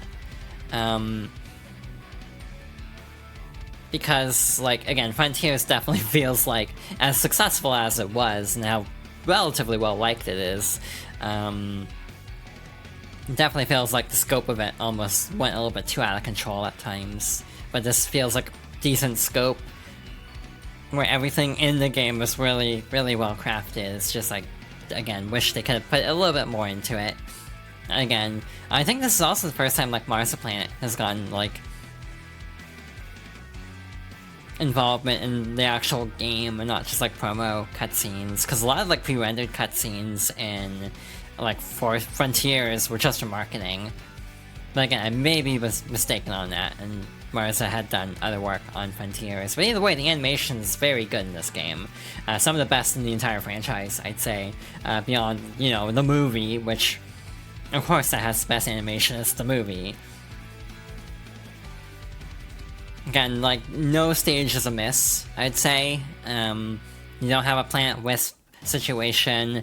Again, even as someone who wishes it was just straight up presented as Wispopolis, at least for, like, Act 2 versus, like, just more Radical Highway, it's still a very fun stage with a lot of really cool secrets. So, again, no Planet Wisp situation where it just feels like they dropped the ball at the very end, which is a common issue in all games, really, where things tend to be more polished at the beginning. So yeah, in general, I think it's a very good game. This was meant to be a short stream. I thought it would take me 2 hours, so it taking 3 hours was a little bit more than I was expecting, in all fairness. So once we're done here with the credits, we're definitely going to raid. Again, I've already done the collecting of everything off stream on my own time for my main file, so I don't feel particularly inspired to go 100% the game again at the moment. I just kind of want to do another story run, kind of just go through the main levels without worrying about all the collectibles, and see if that kind of helps my opinion of it, and it kind of did, because when not trying to worry about collecting very missable collectibles, you can kind of just appreciate the game more, like, just straight through. It's something I'm feeling a lot playing through Sonic Generations, where trying to get all the collectibles is actually making me like the game less, because some of those are very mean, the most notorious of which being City Escape Act 2, having a notorious red ring near the start that requires like a perfect angled jump off a ramp to actually get, and then boosting at the right time. If you're a little bit short, you can still make up the difference, but it's very easy to overshoot. So I almost feel like these stages work better if you're not trying to collect everything in one go and just trying to like collect what you can, and just kind of playing the levels more for fun than for completion. But that's just my interpretation of it. Again, even like Sunset Heights is a very fun stage, so again, it is a little bit more linear than the others, but again, almost in a way that's fitting, because Forces is a linear game. Forces almost feels like the most like linear, cinematic kind of level, despite also having a lot of shared aspects of like the different, you know, worlds that you go to, or world with Radical Highway. Chaos Island is, again, one of the more open worlds, or open stages, which fits for an open world Sonic game. Yeah, it's also interesting trying to adapt an open world zone into a linear stage. So again, Chaos Island is a very interesting inclusion, but my main thing is, what's the lore? What's the story? Where are they going with this? Because I don't think this is a throwaway. I think they are setting up something for Shadow going to Chaos Island for some reason. And again, I have a feeling the next mainline game will have some kind of like side episode that involves Shadow going to Chaos Island. Just because, again, they make a point in the optional dialogue of like, yeah, you probably go here in the future, which it definitely feels like a tease of something. It could just be something in IDW, but I'd like to see something in the actual game. And I feel like that wouldn't be out of the question, given, again, they have all the assets and everything. But again, I do think having like 2 stages per game would have been nice. Again, a level from Shadow would have been nice too. Again, there's a really great remix of Westopolis that's only used in the Tokyo DLC, to the point where it makes me wonder if this was at one point meant to include Westopolis instead, but for some reason they pivoted to Radical Highway. Though it is fitting because it's a full circle moment. Radical Highway is Shadow's Green Hill, where this is his first level, and like Green Hill, also is criticized for being overused, so in a way it's almost fitting. So yeah, that's kind of my take on this game. It is my favorite Sonic game since Mania, and favorite 3D since, ironically, actual generations. But again, ironically suffers from a lot of the same, like, problems in my opinion, though in a different way. Like, again, the story is a lot better, the final boss is a lot better, but it still has the issue of, like, just a couple more levels, and maybe a couple different picks than what they went for, but again, what is here is fine, so again, it's more just a preference thing than an actual main, like, massive criticism. Yeah, overall, this is a very fun time. Again, I can definitely understand the argument that it's worth it just for the Shadow portion. It's like the same length if you're not worrying about collectibles, because, yeah, 3 hours is about my average time for Sonic generations as well, when not worrying about all the extraneous collectibles. The other cool thing is, in the open world, you can actually go through and swap between the Doom mode and the White Space mode using this thing over here. So nothing is missable, basically, except conversations. So yeah, in general, this is a very good time. Again, I don't think I'm as into it as a lot of the other Sonic fans I know, who are like, this is great. And I still think this is a very good game, but I do feel not as enthusiastic about it, though that might just be more of a reflection on me than the game itself, and I kind of fully admit that, where it's like, it's not really the game's fault that I feel some aspects could have been expanded upon, or just included different levels to begin with. Yeah, overall, really, again, most of my complaints about this are just very, like, small things, like, you know, I do wish that they had done different music choices to kind of call back to more levels, though there's plenty of, like, the original songs that you can actually get. Like, you can find the original Final Chase, and I think, like, Space Gadget, I think is the name of the Shadow level. Yeah, that will do it for this stream. I am very worn out, so I should probably call it here. I did notice someone went live a while ago,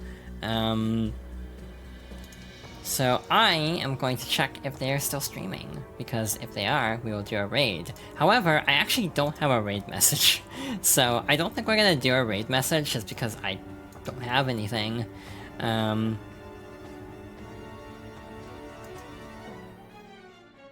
But I do want to send y'all over to someone real quick here. But first of all, thank you all for watching. Thank you again to Star for the raid. And thanks for all the follows as well.